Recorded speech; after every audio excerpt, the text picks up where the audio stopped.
This week on the Jock and Nerd podcast, John Bellotti Jr. joins us to review James Gunn's The Suicide Squad.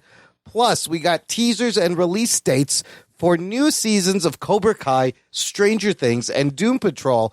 And the South Park creators sign a crazy huge deal. All that and more in this edition of the Jock and Nerd Weekly for Monday, August 9th, 2021. Could I sing the song? Jockin' and nerdin'. Spoiler alert. Jock and nerdin'. That's the theme song. I sang it. Check one. All right. This is for all you fans out there. Let's give it up. Jockin', be nerdin'. We funny, stirring. Jockin' and nerdin'. Spoiler alert. Oh, yeah. That's right, listener. What's up? And welcome to the Jock and Nerd podcast, where we give you comic book and superhero, TV and movie news, reviews, and whatever we choose. Jock and Nerd. My name is Imran. My name's Anthony. He's the Jock. And he's the nerd. Joining us live from a beach full of dicks, it's King Shark's best friend, Rug Boy. What's up, Rugs? You call me Nanawe. Damn it. I didn't know that was his real name. Nanawe. Yeah, Shark God, Rug Boy. Rug Boy comes from Shark Gods also.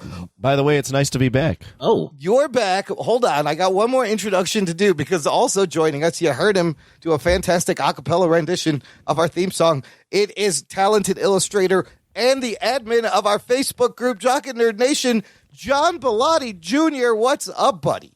Hi. I just realized that when I sang that intro, I say Jocka and Nerda, whatever that means. Well, it's fine. It works. I love that intro. Well, I like to add vowels on everything because I'm Italian from New York, so everything has an extra vowel to it. So it's like a Mario thing. It's a me, a Mario. It's a me, Jocka and Nerda. We're doing a Suicide Squad. Oh, okay, hold on. Hey there, give me a calzone with the provolone cheese. Oh, and what's that? Jesus Christ. Mozzarella. Where's all the capicola? Provolone.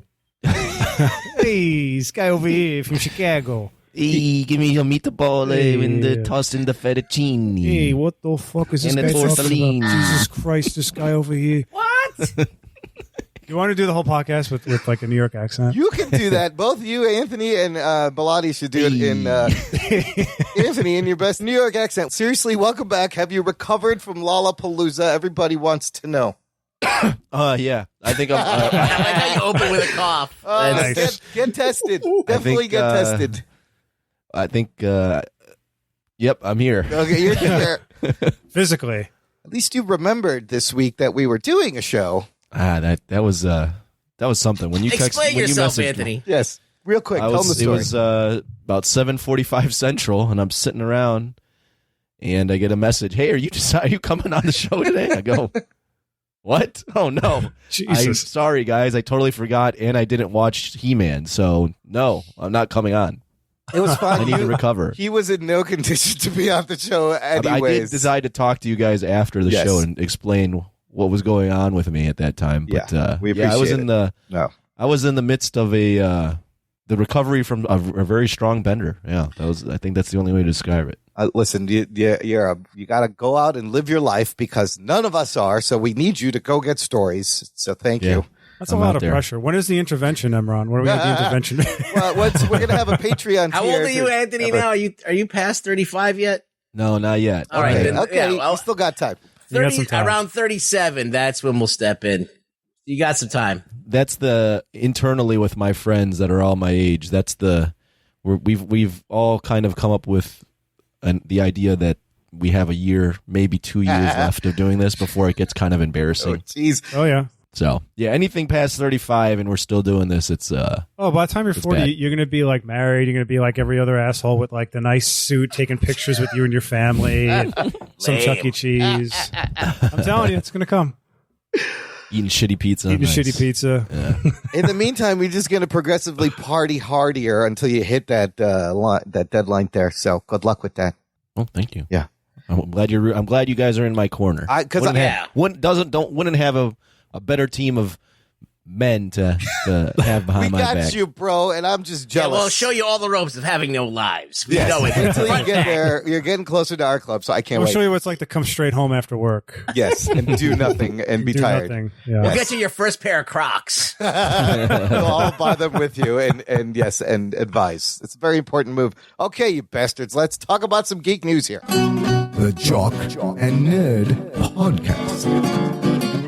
All right, since Anthony wasn't here last week and we have Bellotti here, I want to talk about something we talked about briefly last week, and it's still a big news item. The fact that Scarlett Johansson is suing Disney over Black Widow's Disney Plus release. Her claim is she lost out on some bonuses and points that were tied to the theatrical release. So them releasing it on Disney Plus, less people went to the theater.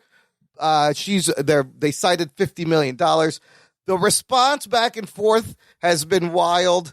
You know, Disney was like, this is callous disregard for COVID-19, and we already gave you $20 million. And then her side is like, this is a weaponized gender. You weaponized her gender and attacked her. And then the recent thing, Disney's attorney, Daniel Petruccelli, just said, quote, "It is obvious that this is a highly orchestrated PR campaign to achieve an outcome that is not obtainable in the lawsuit." He goes, "The written contract is clear as a bell." So this thing is just getting messier and messier. Bellotti, thoughts on this whole fiasco? I'm still trying to make heads or tails out of it because my first like instinct is to be like, well, how much is enough money? Do you really need, like, she got 20 million. Like, do you really need more money? Or is it just about, I think it's just about principle at this point for her. But if it's in the contract, then I mean, then she has a solid ground to stand on, right? Because she wanted it. It was agreed upon that she had to have a theatrical window in order to make this money. Yeah. And then they released it on Disney Plus, and that hurt the grosses or something, and that's where her beef is coming in. Did I get that correct? Yeah, well, it made $60 million there. Right. But then She got none of that. But then the attorney says here, we treated Disney Premier Access revenue like box office for the purposes of the bonus requirements in the contract. So they're saying that I don't know. So it is. So they're saying that it doesn't count. Yeah, I guess. They're saying that, well, they counted it and they still didn't make the mark for her to get the bonus. I mean, I go back to all this is really Bob Chapek's fault, kind of, the new CEO, because Bob Iger was really good with dealing with talent. Bob Chapek came from the parks, and all the fans of the Disney parks for years have said Bob Chapek fucked up the parks, right? Shit. And then they put him in charge, and these tone-deaf press releases, I don't think Bob Iger would ever have handled it this way. Anthony, what are your thoughts? Yeah, I'm kind of with Bellotti in that I don't really know what to make of it. I feel like you're blaming Bob Chapek. I mean, maybe it is his fault, but what did they want Disney to just hold this on ice forever? Well, they did delay it a year already. Yeah, It was like, delayed. We're in the midst of it. This is like unprecedented times in terms of releasing a movie.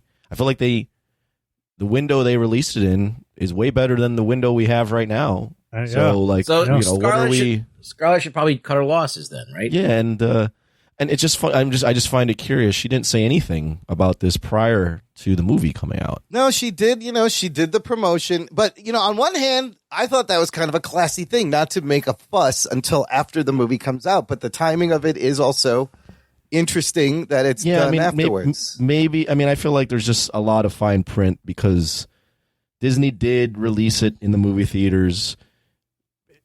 Obviously, it being on Disney Plus affected Scarlett Johansson's money-making ability.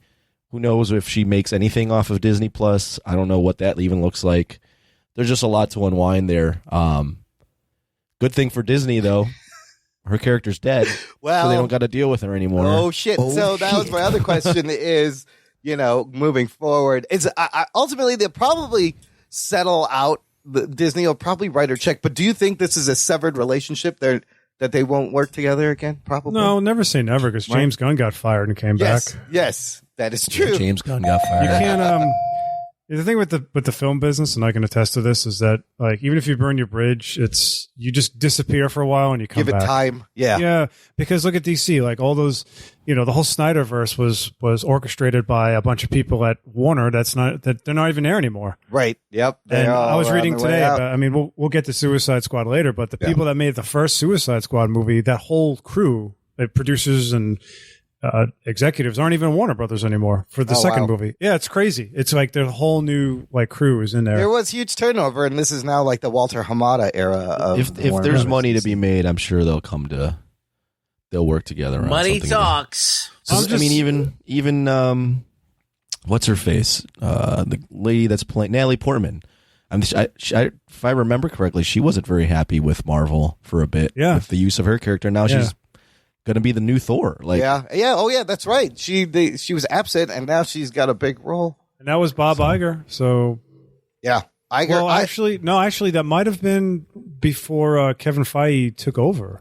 Remember, they had the movie committee that was like, what's his name? Ike Perlmutter. Yes, Ike Perlmutter. Ew. Yes, they got rid of him. But Chapek. So Iger did the thing where he comes in and he gives Disney like 10 years of incredible growth. The Marvel franchise makes $23 billion, and he streamlines processes, and Bob Chapek comes in and makes everything a bureaucracy, and he's like fucking it up again.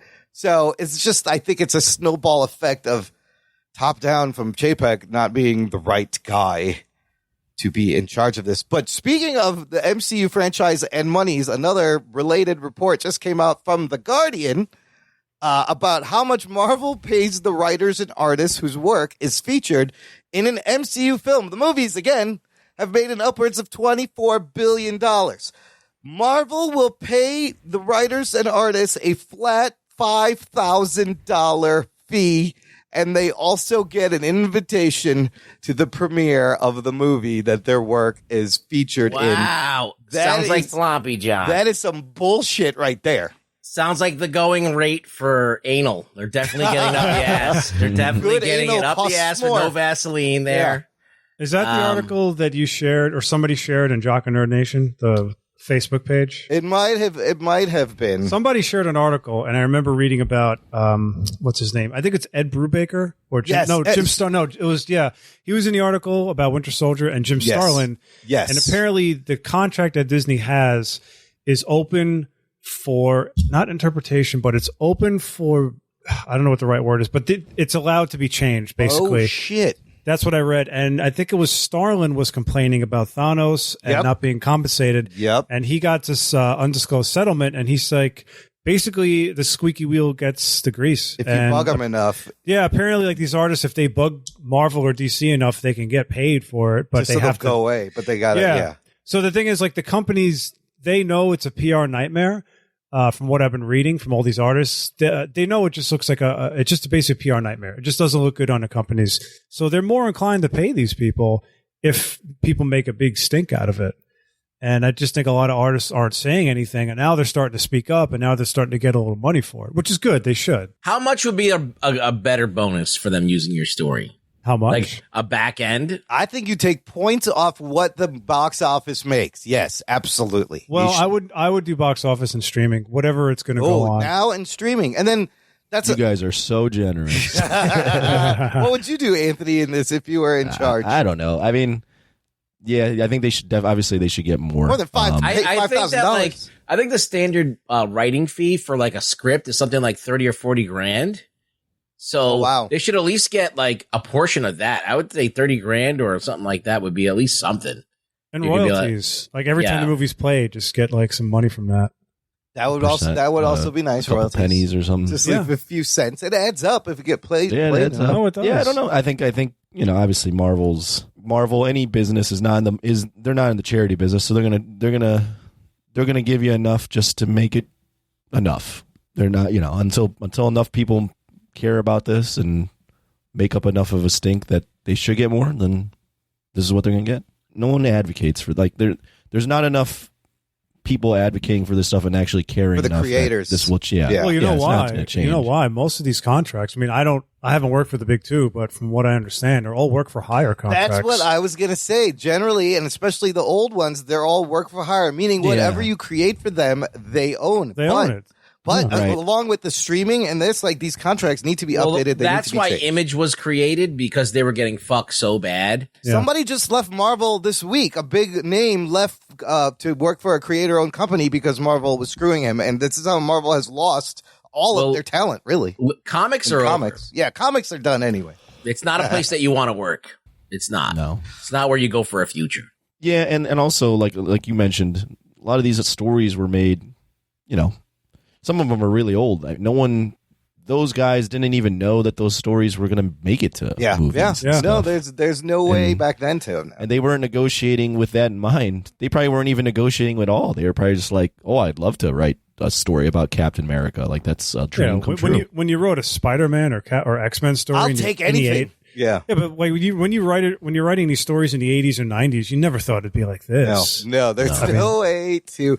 But Ruggs, to your point, it's kind of sad because when I was a teenager, all I wanted to do was work for Marvel. Like, that was one of my dream jobs. I would draw comic book pages, and there was a culture there. There was a bullpen. There was something they were doing you wanted to join. If I was that age today, like, I would not want to work for one of the big two. You would be so burnt out, you wouldn't even know what to do. You could get taken advantage of, and it would not be worth it. Because- and then they steal your shit. It's just the law of averages. It's like you have to be at a certain percentile, like the top percentile, Very to small. actually, to actually like eke out a good living and have all of the perks. Yeah. But all of the guys that are middling or under, they're fucking borderline homeless. Pretty much. Yeah. And I've met many of them, and I've talked to many of them. So I know this to be a fact. It's a weird industry now. You really just have to love it and put it out yourself, and hopefully it makes money. Anyways, listener, let us know what you think. Should Scarlett get paid? Should Marvel pay their creators? Of course they should. Join our Facebook group, Jock and Nerd Nation. It's where we all hang out, where Bellotti is our intrepid admin, and he is the bouncer at the door because it's a closed group just for us. He's our Hodor. He's our Hodor. Don't fuck around in there, everyone. You hear me? I'm keeping my eyes on you, motherfuckers. Welcome new group members this week: Keith Head, Ryan Marin, and Anita Frost. Is that a porn star? Which one, Keith Head or Is she Anita an Frost? X-Men? Anita Frost? Is that's the white Emma queen, Frost, isn't it? Yes, Oh, Emma Emma Frost. Well, you sister. have two people that could be a porn star: Keith Head and Anita Frost. And Ryan Marin just seems like a regular dude. Sounds like a baseball Sounds player. like a baseball player. That's what I was going to say. Yeah. Sounds like a They're baseball playing player. third base for the Cubs. Yeah, I was gonna say they should be playing third base. Well, we welcome Ryan all Marin. baseball players and porn stars to the Facebook group, Yeah, Jock you're and all Nerd welcome. Nation. It's Yes, not, thanks. It's not that. By the way, all three of these people are leaving as soon as they hear this. These fucking assholes. we know your names and we're going to say them. Repeatedly. Over and over again and incorrectly. Okay, let's move on. The rest, I got a bunch of teasers and release dates of fun, geeky stuff coming out that we are all should be, some of us more interested than others. Let's start with one I know everybody's into, Cobra Kai Season 4. Geek Boner. Put out a quick teaser. It is coming back this year, December 2021. Anthony, let's start with you. What'd you think of this teaser that's finally, we're going to get the fucking tournament. The tournament's coming back. Well, keep in mind you got it the first season. Oh, that's right. Hello. I forgot about the first season. I'm waiting for another one with this new, these new But factions. it's a teaser. Yeah. You don't really see a ton. No. But season 4 promises to be hopefully pretty good because they're bringing back what's that guy's Terry name? Silver. Terry Silver, baby. Who's like so over the top as a villain, and like Karate Kid Part 3 is a terrible, terrible, terrible movie, but his vibe fits this series so Absolutely. well that He's the best could part. work. He is the best part of Karate Kid 3. He's like the Joker. He's like Heath Ledger Joker level. Ridiculous. yeah, he's ridiculous. But I mean, it should fit in this season, and hopefully they're not running out of steam. Hopefully, I mean, they can maybe still this keep it should going. be the last season. They should close out on a high note, I think. If Let this- people want more. Yeah, and all those kids are really aging out. Yeah, all these kids are getting old. We have another show where the kids are getting really old, and you're going to have to end the show soon. But They're all of them are like, I think probably they're going to be in their mid-20s and they're still playing 18-year-olds, Teenagers. 16-year-olds, Yes. whatever. Like Beverly Hills 90210. Similar to Ralph, by the end, by Karate Kid Part 3, Ralph Macchio was like almost 30. He was old. playing He was older 18. than Terry Silver in that movie. Oh my God. Was he? Yeah. But he is such a baby face. Are you serious? Yeah, look it up. That's crazy. I was reading about it while I was watching it. I was like, I got to Google this movie because this is fucking bad shit 89. crazy. He was in 89, he was 28. He's like 60 now. He still looks What's, great.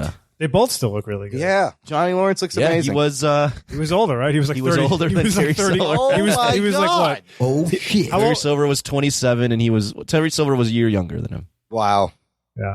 That's insane. Yeah, Ralph Macchio. But if you go back and watch, like they put the clothes on Ralph Macchio, they have his belly is like wanting to come out of his gi every time. And it still is. It still is. That's what's great about they haven't changed anything. Yeah, he still can't do karate yet. They have him No, in, he's these, still all in this limp series and- kicking everyone's ass. Limp and loose. Like the postures. minute I would have signed on to this show, I would have been like P90X all day long. I would have been fucking doing Taibo. Macchio didn't bother. Just training like Keanu does for the John Wick movie. He doesn't like what's his name? I would have been Johnny, doing the- a cycle. Yeah. You know, like William Zabka. Like he looks worked way out. more in Yeah, shape yes. than Ralph Macchio. Yeah, looks. Macchio's always- like, he I'm always not going to did. bulk up. I'm like, give me the steroids. I don't need my testicles anymore. I'm in my 60s. Let's do it. Let's make it. I don't care how big my head gets. Let's do it. These kids are also getting other jobs, and they're probably just like we'll talk about Stranger Things in a second. Those kids are everywhere. But the kid playing Miguel, Jolo Maridueña, he's in talks. He's probably going to get this role to play Blue Beetle for DC. Jamie Reyes? Yeah, Yes. Jaime Reyes, Blue Beetle. Jaime. Oh, sorry. I don't know. Is it Jamie? Is it Jaime? It's Jaime. It's Jaime. So the rap is saying 20, or he's 20. Miguel plays Miguel Diaz. But he's a good pick for Blue Beetle if they ever That's a great pick. put him in a thing. Sure. I like that kid. He's a good actor. Yeah, he's very good. Is he? HBO. I don't know. Not really. Blue Beetle. Not really, HBO but movie. he's fun to watch. He's entertaining. Who? Well, he Solo. can do karate. Yeah. That helps. Yeah. I like him. He's charming. I mean, yeah, he's charming. He can move. He's not That's all that terrible. matters. I think he'll be fine as a Blue He's Beetle. likable like Grant Gustin a little bit, you know? He's got the same kind of thing. Yeah, he's got he has that same cash. I don't know what cachet. Yeah, just that same screen presence, Vibe, I quality guess, vibe. would be the yeah. word. We'll give him a chance. Charisma. You know, I always thought Gal Gadot was a terrible actress in the Yeah. Fast and Furious movies. Yeah. And then when I saw her in Wonder Woman, Yeah. I was like, oh, wow, okay. All She right, pulled it can- off. Yeah. Yeah, she can do it. Yeah, I like Sholo or whatever, however you say his name. It's a great name, too. Jolo. I don't know. Yeah. YOLO. Yeah. You only YOLO once. Remember that, everyone. Let's move on to the next teaser. And it is also another awesome Netflix show, Stranger Things Season 4, finally fucking coming out. It'll be like almost 3 years after the last season came out. Are the kids? I didn't even watch the trailer because I don't follow the show. Are the kids still kids? I don't know. They're getting old. Like Finn Wolfhard is super tall now. And we've seen Millie Bobby Brown in a ton of things. And this isn't even coming out this year. It's coming out next year, 2022. Millie Bobby Brown has gotten so old that Drake doesn't even want to talk to her anymore. Oh shit. He's like, I deleted your number, Bobby. She's too old for me. Bellotti, are you a Stranger Things fan?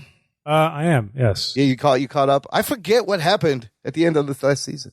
Season 3 was very good. I thoroughly enjoyed it. I like 3 better than 2. I think 1 was the best. I do too. It's not a perfect show by any means, but it's very entertaining. It's very short, which I like. Yeah. And the effects are really good in season 3, surprisingly. Yeah, so I don't even remember where it left off. This thing's going to pick up wherever. There were some new people introduced, blah, blah, blah. It should be good. But again, we have to wait till next year. And then if you're going to do another season, these kids are going to be like in their 30s. I don't know what you're doing. Well, I heard there is a time jump or something. Like they're actually going to acknowledge that these kids are old. Okay, that would work. That's what I heard, but that was like a year ago. So Still got to be in the 80s, though. it could be the 90s. Why not? What's wrong with the 90s, biatch? Yeah, you don't like the 90s, Emron. I love the 90s, but the show He is just about doesn't the 80s. remember them. I know. I did a lot Too of much coke. drugs in Too much of everything, Coke and Imran. E. those late He's 90s, back flipping over an 8-ball. early 2000s. Oh shit. In Spanish. If Harlem. you only know how true that was, that you're making shit up and just throwing stuff out there, but it actually happened. No, I stole that from our chat when you said in response to my backflip. Yeah. It's a good line. That's why I said it. I mean, this is a guy who was naked and everything. All right, it's true. Oh, Things that he's done. I did like things. Imran. Yeah, Imran did the things. I am not. I don't remember. You earned your I'm not boat proud. drinks, Imran. You earned them. You did. Let me tell you, there's lots of. If I could remember half of the crazy shit That's why I he did. never wants to talk about the 90s. He doesn't remember it. No, he doesn't. I do. I remember it all. I have I was brief- awake. Brief glimpses. Stay in the 80s. I remember that. I was still a kid. E.T. You're still an Goonies, innocent boy. you know. Yeah. You're still an innocent boy. His parents can be proud of at that point. Oh boy! I wish I could go back to the '90s so I could We remember could just do them. a whole podcast on Imran. Imran We in the should. '90s. No, we're gonna move on to the next thing. We're never going to review Suicide Squad. We're getting there. Wait, there's another show, a comic book adaptation coming to Hulu, a show that has been in the works for a long time. I'm talking about Why the Last Man. This was originally a Vertigo comic book series by Brian K. Vaughan, Pia Guerrera. It ran in the early 2000s, from 2002, 2008, about 60 issues. They finally put out a trailer. This thing's coming out September 13th on Hulu. First of all, they've been trying to make this show since 2015. It has had many showrunner changes, many lead cast changes, and I never thought it was going to come out, but I can't believe it's coming out. Ruggs, what is Why the Last Man about? Oh, well, in this particular show, it's about a virus that kills all of the male, I don't know if you can say it anymore, male people in a population. Oh, shit. Watch careful. I don't know what I'm going to... Am I saying the wrong thing? Like, No, tell me, that's please. it. All the men die all of a sudden. All of the men that have penises, or all of the men that are All of born the with... humans with penises. You could say that. All they of have the the same humans the with chromosomal penises thing and that they're balls. men. Yeah, they die. I don't know how this virus picks now. Yeah. I really don't know. But anyway, they all die, and all of the women are alive. There's only one man left on Earth, and his name is Yorick. Yep, he's And he has a monkey, and that's not a euphemism. He actually has a monkey. It's like Marcel from Friends, even. And basically, you see that from the comic book. I don't know about the show, but I remember in the comic book, there's that even though all the men are gone, there's still problems. Shit's still gonna all the happen. men going away didn't really stop bullshit from happening. So you just got a whole new kind of bullshit. What'd you think of the trailer? I'm fucking stoked. I can't wait to see this. I remember reading this in the early 2000s. I don't remember much because it's been such a long time. I want to read it again, but I remember it being really, really cool. Yes, I'm stoked for this. This looks very cool to me, too. It's like a kind of a reverse Children of Men, where it's instead of like the last pregnant woman, it's the last dude. Anthony, Bellotti, you guys get a chance to check out this trailer. What do you think? I watched the teaser 5 minutes before we did the podcast. I mean, it's another apocalyptic show with New York City as the backdrop. Surprise. Yeah. I've seen firsthand New York look like an apocalyptic nightmare several times. So it's always fun to see my city in an apocalyptic nightmare again. And this time with the virus. That's always great. It doesn't hit close to home at all. Doesn't hit close to home at all. amazing fiction. 50,000 dead in the last year. Yeah, I mean, it's looks okay. It's probably another show I'll never get around to watching, but has its fans, and I mean, it looks good. Like the money's there, the production looks really good, and That is Diane Lane in this. It's Diane Lane. yeah, she looks good. Yeah. They Yeah. really made her look old in those the Superman movies. So I was like, that's Diane Lane. Jesus Christ, like, man! I'd It's like- still hit it. yeah, I didn't realize how much they aged her in the Man of Yeah. Steel, and Yeah. so seeing her in this is like, oh, okay, she's back to Diane Lane again. Interesting. I just got a comment. I love that Ruggs had a lot of difficulty describing the plot of the show Very simple premise. with males, but then in the next minute he exclaims in the background, "I'd hit it!" when Diane Lane. Oh shit! They're gonna cancel you, buddy. This man was quite sensitive. Well, I thought I ago. wasn't being ageist. I was being accepting of an older woman. I think that's She progressive. still looks great. Yes. Yes, she looks good. You dig the sci-fi? She's as old as Anthony? my mom, and is that weird? I don't know. She looks. She looks very good. It looks good. But it looks good. I don't know if I'll ever watch it. Maybe if you guys force me to watch it, I'll watch it. It looks like another one of those. It just looks like another one of the experimental IP comic book things that are making it to TV now, and and I think that's good. I think all sorts of stuff is good. It's an exceptional series, so it stood out in its time as like one of the best series that was out. So it won a lot of Eisners. Brian K. Vaughan, of course, fantastic writer. He's writing Saga, the other comic book. I like a lot of his shit. So yeah, this sci-fi, I dig it. I can't wait. September 13th, Hulu. And then the last teaser just dropping. Make everything. But yeah, but you know, and this is even before this trend. Like they've been trying to make this for 6 years. So, but now the timing is perfect. But it will look like a lot of other things that have been out. Let's see how they can make it unique. Doom Patrol Season 3 is also coming back September 23rd. HBO Max.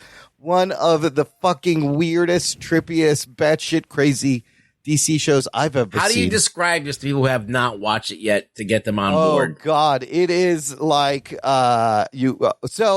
is how I did describe it on a scale. It's weirder than the Umbrella Academy. And it's about a dysfunctional family trying to get along. And they all have wacky powers. I can't even describe it because it's like almost like X-Men, but like X-Men, not mutants. They're just weirdos with weird powers. And they go on weird missions, and everything that happens is kind of fucking weird. This is Brendan Fraser's best role in years. His only role in years, but his best role as the voice of Robot Man. Bellotti, you not watching the Doom Patrol?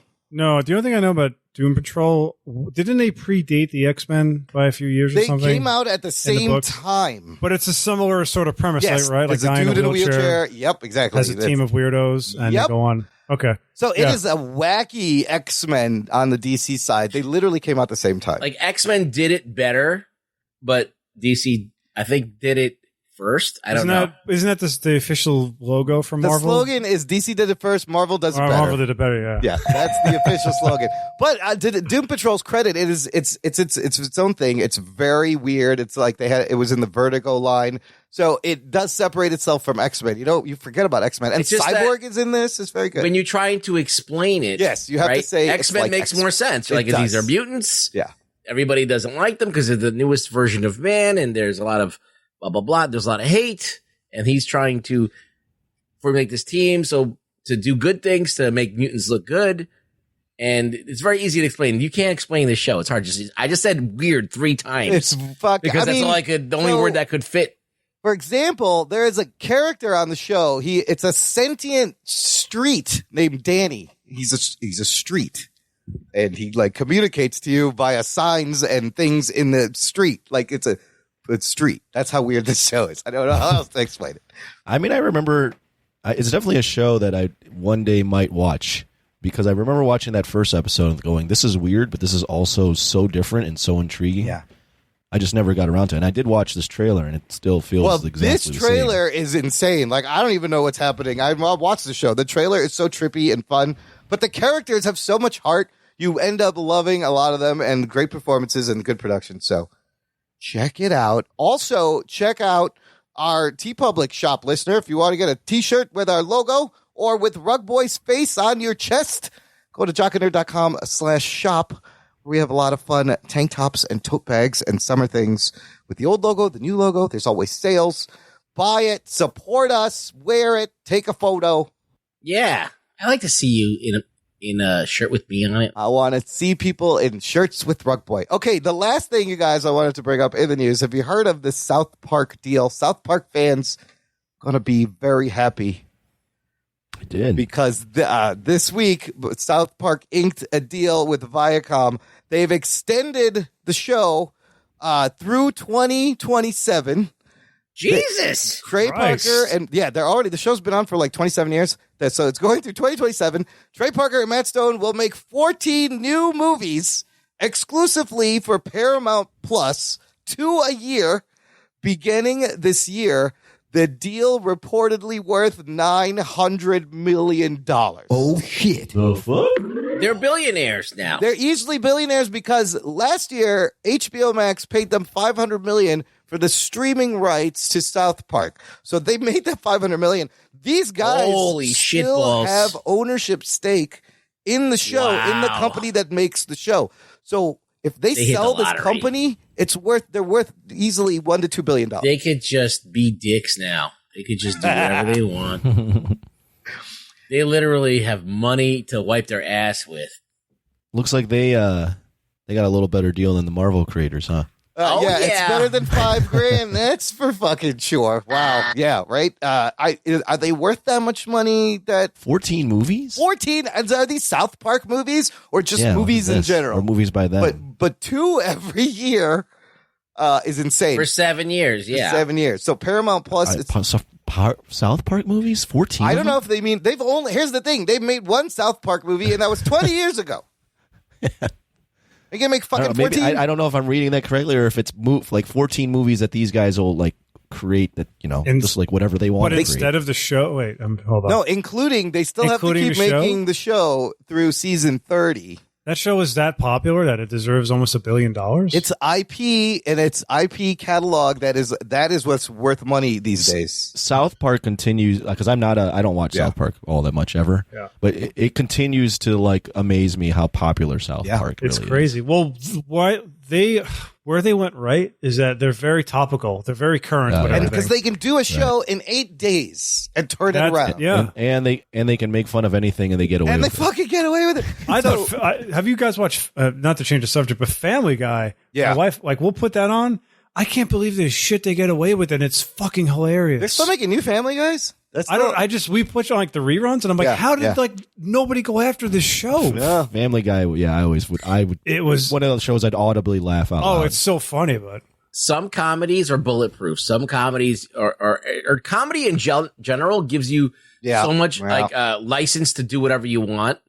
And so when you're a beloved comedy, you can get away with it. Like Simpsons, for some reason, it's an older one, so they associate it with boomers more. Yeah. And so that one's been under attack a lot. But I think Family Guy will be next, obviously. I mean, you have things like Rick and Morty now and tons of crazy cartoons that are getting away with crazy shit. South Park is still funny. They did a pandemic special. They did a vaccination special. It was fucking hilarious. Like, they're still hitting the mark. So yeah, whether it's South Park movies or just like any movie we want to make, this is an insane deal. It is insane. Well, you know what? Fucking guys. You know what though? As an artist, good for them. Yeah. You know, I'd love to be on the other end of that deal too. But $900 million to draw whatever to do my project. Sure. Like who doesn't take want that? the money and run? But this is also a lesson in own your shit. Don't, you need to own the rights to you're the creator. Because a lot of people will sell it off and then they don't get paid, as we've seen. So, all right, good stuff. We're going to take a quick break here for some promos and come back with a review of The Suicide Squad right after this. After these messages, we'll be right back. Was A Quiet Place inspired by Signs, It Comes at Night, and War for the Planet of the Apes? Was Ready Player One influenced by Avatar, Wreck-It Ralph, and The Last Starfighter? Is The Hurricane Heist more influenced by Sharknado or Geostorm? These are the kinds of questions my guest co-hosts and I discuss on my podcast, Piecing It Together. Every week, we look at a new movie and try to figure out what other movies inspired it. Whether it's the story, the character development, tone, or even use of music. Every movie was influenced by something that came before it, and we want to figure out what. Check out Piecing It Together on your favorite podcast app or check us out on piecingpod.com. You can also follow us on social media at piecingpod. Piecing It Together is a part of the All Points West podcast network. What's up, Jock and Nerd Nation? This is Logan at Mostly Superheroes, a podcast that was partly inspired by the Jock and Nerd podcast. We talk about a lot of the same stuff, MCU, DC heavy, with other content that comes out of HBO Max, Amazon Prime, Netflix, and more. We're committing to doing something new every day in 2021, so come join the fun, check out the schedule. Find us at mostlysuperheroes.com and enjoy the rest of the show. Jock and Nerd. Listener, if you've been enjoying the show, consider supporting the show. We are an independent podcast, and we need your support to keep going. It's a great time to join our fan club. Visit jockandnerd.com/Patreon. Jock and Nerd. And there's a bunch of tiers. You can support us on a monthly basis. For as little as $3 a month and up, everybody gets a bonus RSS feed that the shows come out early. There's exclusive audio just for you, instant reactions, jock talk occasionally. whatever fun things we want to put on. $5 tier and above, you get Discord benefits. We're doing monthly hangouts on Discord last Thursday of the month. Anthony, this month, it's August 26th. Put it in your calendar, you August 26th. All right, I'll put something in there right now. Maybe he'll be there. Maybe I'll join. Maybe he'll be there. If he hears about some kind of a fucking deal going on or he's going out drinking, that's it. Say it, sayonara. Yeah, maybe we shouldn't pick Thursdays, but seeing how you are now, I don't think the day matters anymore. I'm trying to turn over a new leaf starting after this weekend. Not happening. Not happening. I'm sorry. Yeah, me too. The Discord will help you not get into trouble for one fucking Thursday night, maybe. If you give us Thursday, Imran. Yeah, come on. It is Thursday. But act like you don't know. I remember, like when you go to college, the first thing you learn is like, holy shit, Thursday is the party night. Not Friday. Yeah, I did not you start know your this. weekend early. Come on. That's when I learned that. I was like, oh, Thursday, the shit goes down. Right on. Oh, my last Thursday was a story for sure. Oh, God. That may be on the Patreon. Sign up today. Also, if you give us $10 a month or more, you can force us to watch any movie you want and review it. We have to do it. And at $30, you get a t-shirt. Lots of fun stuff, different tiers. Check it out. jockandnerd.com/Patreon. Okay, let's get to the review. We finally have seen James Gunn's The Suicide Squad. Here is your spoilers. Strap yourselves in, you fucks. Spoiler time. This is the 12th DC movie since Man of Steel, since this whole DC extended whatever, I believe. And I'm counting Zack Snyder's Justice League twice and Joker. On Rotten Tomatoes, it's sitting at 91%. Now, 7.5 out of 10 on the average rating. An opening weekend, well, it had a little bit of stumble. Didn't do what they were expecting. I saw people estimating 30 million at least to 70 million. One thing said it made $26.2 million domestically opening weekend. Another 45.7 international. Right now it's sitting at about $72 million. And it made this with 85% of theaters open, right? The 26.5. It's R-rated. This is the best box office debut for an R-rated film. However, the problem is when you think about how much it cost them to make this R-rated movie. Budget was $185 million, and you're going to add another $100 million for marketing, right? And which is a really big budget for an R-rated superhero film if you consider your Deadpools, your Logans, your Jokers. They were made for like $50 to $90 million.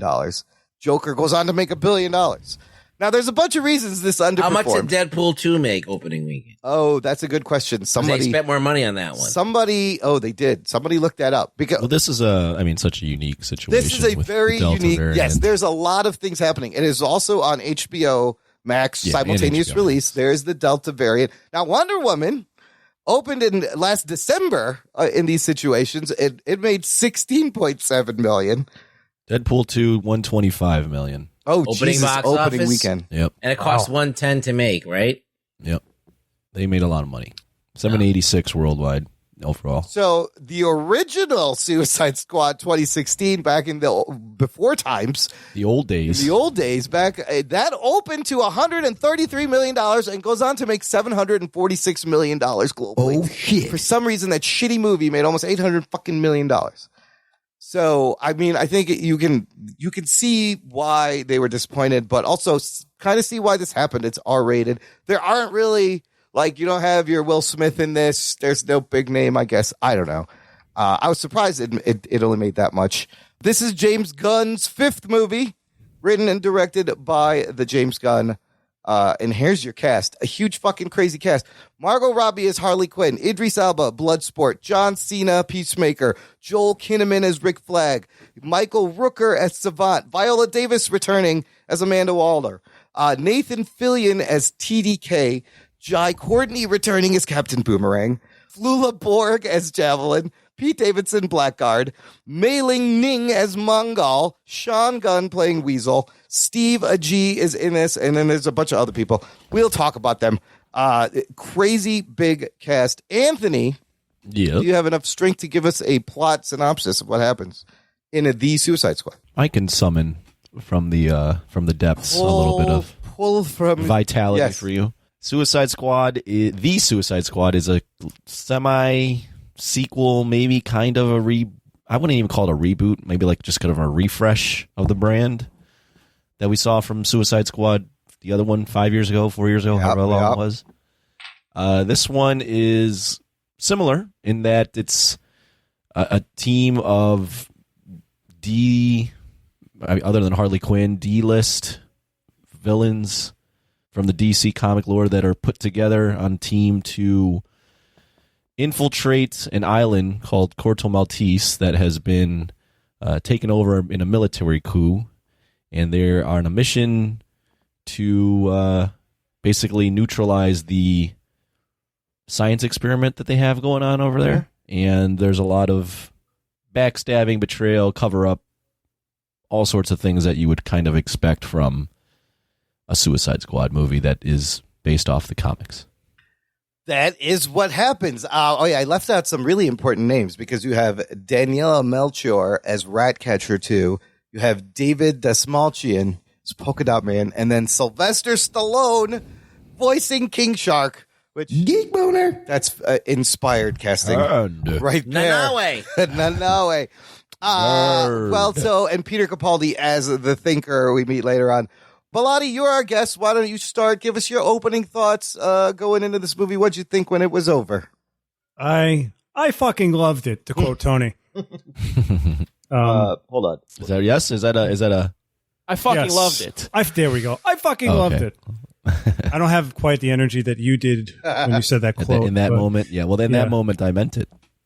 You were also. I would like to hear from both of you energetically, because the last time I'm pumped. Yeah, me too. It was like so low key. There's also this too. That's fucking awesome. Yeah, that's really good. They're always so low key. I want to hear an excited Wait, you want me to turn it up or?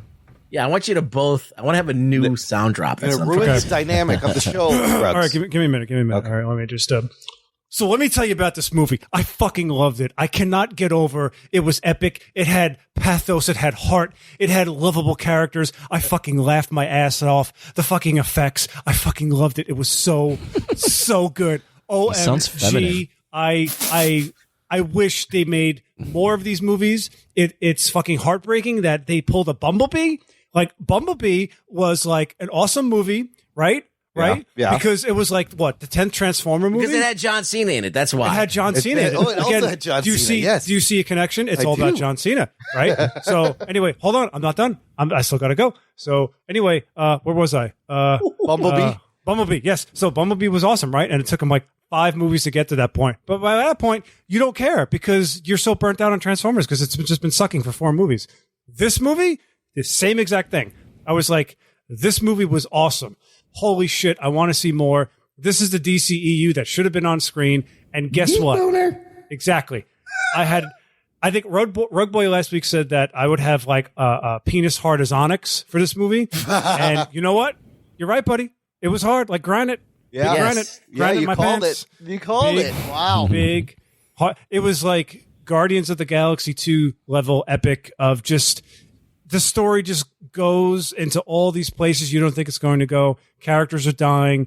Characters getting killed unexpectedly. Even characters you weren't even expecting to die are dying.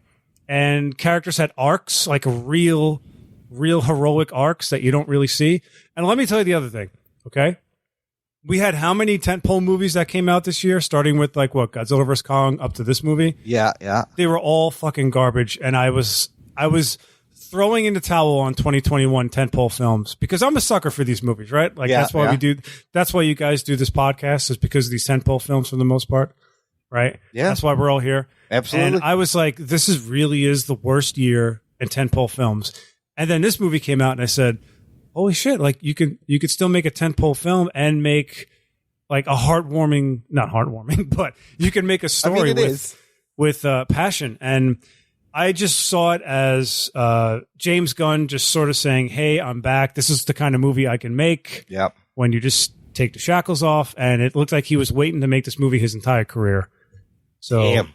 those are my first impressions. Was that good? Energetic enough? Good. All right. Good night. I like it. That was fantastic. Good. I don't know if I can maintain that for the rest of the show, but I'm going to try. You can So- Dial it You back can breathe. down Yeah. to a comfortable level for you. You can relax Johnny. now. Anthony, Okay, can you good. match that enthusiasm? You can't mash it. I don't I know. cannot match that. Not in this state.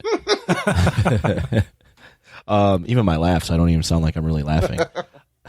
Yeah, I thoroughly enjoyed this movie. The more I think about it, the more I enjoy it. I think I kind of vibe with James Gunn's style in terms of like the family stuff, broken people, control, like all the different things he kind of tries to interweave into a story that, like on the surface, just looks bonkers crazy and like looks very weird and things that like you just didn't think that these types of movies would be made for a comic. Like no one would think you'd have a guy with detachable arms I flying know, around. and it you know, would it's work. just- Yeah. it's so ridiculous.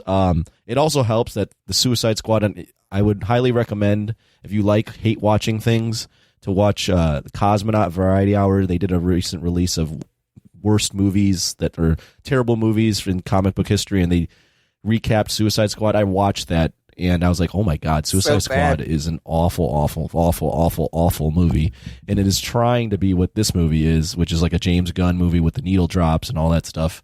But yeah, I thoroughly enjoyed this. This is what you want to see. Like you want to see the whole spectrum of movie making and comic book film. And this one's, a lot more different than what you're normally going to see from Marvel or DC at this point. Yeah, I mean, there's just so many things. There's so many themes. There's so many, as I mentioned, the betrayals, the cover-ups, the comedy. I mean, John Cena is a national treasure right now. He impresses me every time. Every movie I see him in, he's impressed me more. Fantastic in that role. I mean, everything. It all clicks. Everything makes sense. By the end, you care about rats and you care about. Oh my God! The line where he's like, Idris Elba's like, pretend it's your mom. Or something like that. Abner, and you just see a giant shot of the mom. It's your mom. It's your mom. And that's it's fantastic. And it's so ridiculous, but it's also like it just works. Like James Gunn has a really good knack for like interweaving little threads that pay off later, and they're like so ridiculous. Yet it just I can't say enough good things about it. I think it's a really well done movie. Damn. All right, Ruggs. What are your thoughts? Wow, I'm going against the grain big I time. was waiting for that. Oh shit. Well, no, I'm not going to say I didn't like this movie. I did actually enjoy it. One of the things I like a lot about it is that they use the R rating. Yeah. And that's something cool. Like James went into the R rating. He fucking did these brutal deaths and all of these things. Overall, there were some moments where there were some great character moments where like they were interacting with one another. There were some poignant scenes like when Ratcatcher was talking to Idris Elba about her dad and all the other stuff, and all these things all these relationships kind of pan out. So James Gunn has got a talent for that. Like he's got a talent for developing relationships between the characters, and that's really strong. I did find myself kind of like almost like in his attempt to try and subvert expectations. Like I'm like, okay, all these guys are dead. Like I'm like in the first 5 minutes. I know. Team A is we know, and we saw that in Deadpool too. So it's not even original. So I was like, all right, well, we know that. So like this whole thing is kind of, and like you named all of these actors that are in and then they don't matter at all. I don't even know why you named them because they had no screen time. No, they didn't. So, but like if you could tell me anything about the orange girl, I would like to know. No, helicopters freak her out. She doesn't that's know. all we know. She's That's like, all we know. She jumps on and really starts screaming. But like, okay, so it gets off to a good start. You have the Team B now picks up and goes into the mission, and I think for the most part it goes off pretty well. Like I'm having a good time. Yeah. There are only times there's three different things in this movie that kind of, besides that first part, which is completely kind of predictable in the fact that I know like they're not going to be able to put all these characters on screen and that, okay, these guys are definitely going to be dead, was Nanaue being King Shark. Yeah. I know people love that, but I think James Gunn has done this too many times where he has to make a cute character, and to make a cute character out of a shark, I feel like you can lean in the opposite direction. Like a fucking shark is the most terrifying thing in the world. It is. It's fucking a stuff of nightmares. And you make it cute. You make people like I mean, he's still and that's kind of like though. Not really. He's still fucking. Not really. He's still men. I mean, but rip you in half. But he's designed so people fall in love with him, and that's fine, and people do. Yeah. But I was just like, that's a little bit. He does that all the time. He got Draxed, like Bautista's. Yeah, he got Draxed. He got Draxed. That's what it is. So I was like, he does it all the time. So I was kind of disappointed in that, and I knew that going in because we knew that Stallone was going to be the voice, and we've seen the trailers. So I wasn't really like miffed about it. I was just like, it would have been cooler if he did this. It's not like I hated the movie. And then there was a certain thing where they started doing the time shift, where they would show one part and then they'd all of a sudden go back and show you the other part. Yeah, what's happening over here? And there was a whole part of the movie. I'm like, where the fuck is Harley Quinn? Well, like, they showed you. Yeah, I know. But I'm sitting there wondering, I'm like, are they, and now we're going back to this part again. And I felt like if they just cut between those things, it would work so much better as far as pacing. He's trying to do like a Tarantino thing there a little bit, maybe. I didn't think it worked that well, but other than that, I actually enjoyed the movie a lot. Starro was cool. I did not like the rats at the end. That was like way too many rats. That was just like, come on. All right. Dude, give me a break. How many, in New York City, the rats per people there are? That's how many rats there are. There's actually a lot of rats. There's a lot of rats. It's just crazy. It's probably. I mean, you know what? When all those rats were coming, when they had that shot from above, I said, "That's a lot of rats." Yeah, that's a lot of. Yeah, so I like. But I mean, when James Gunn does this thing, and it's fine, he does it, and he does it well. Like, so I'm not like, but this is what he does: is he creates an air of comedy that basically is a shield that where he can get away with anything. Yeah. Like, this is now going to insulate me. I can do whatever I want. No one will question it. And I think that that's great if you have balls to do things. And he did. So I got to give him props that he did. He blew fucking heads up. Yeah, this movie has balls, the deaths dude. are crazy. Lots He's of ripping balls. people apart. Yeah. Love all of that shit. Yeah. But it also insulates him from having to fucking, really, really make sense or really take anything seriously. So, overall, I really enjoyed this film. I just had a few things that I was like, oh, okay, here we go again with James Gunn. But like, overall, I really enjoyed it. I think this is heads and tails above Suicide Squad. I mean, that's miles above you're starting Suicide at the fucking very rock bottom of bad. Yeah. I mean, Suicide Squad is not the first Suicide Squad's bad, but it's not as bad as people say it is. Like, there's enjoyable parts of that movie as well. But this is better. Like, the action's better. Like, the choreography's better. The way it's shot is better. The like writing is better. The directing is better. Yeah, all of that all around it's just a better film. Just a better film on every level. So I got to give James Gunn kudos for that. But I really wish that he would graduate to another level. I really wish that he would graduate. Because, like, there is this thing now. Everybody can do what he does. Like, like Taika Waititi does the same thing. Kind of, yeah. The guy who directed Scott Pilgrim does the same thing. They're all these guys that do the same thing. They're like all these guys that have this brand of humor, comedy, gore, horror action. Yeah. I mean, and I'm like, all right, now you're becoming a meme. Like, now you're becoming a trope. Yeah. But you know what? It is enjoyable. When you do it. When you do it. It's right. enjoyable. That's why they're doing it. So I did enjoy myself, but I always ask myself, what does this mean for filmmaking? All right. So what does it mean? Luckily, he is an auteur and he is very good at what he does. So at least we're getting it done by the very best of who can do it in that way. I mean, when you take Taika Waititi and Edgar Wright, they're all just as good as him. But there's three guys that at least I know they're the same level talent wise that can do this kind of film. So there you go. That's my opinion. I think it was very good. I enjoyed it. I wasn't overwhelmed with joy. I was just like, oh, this is competent. It's entertaining. I am enjoying it.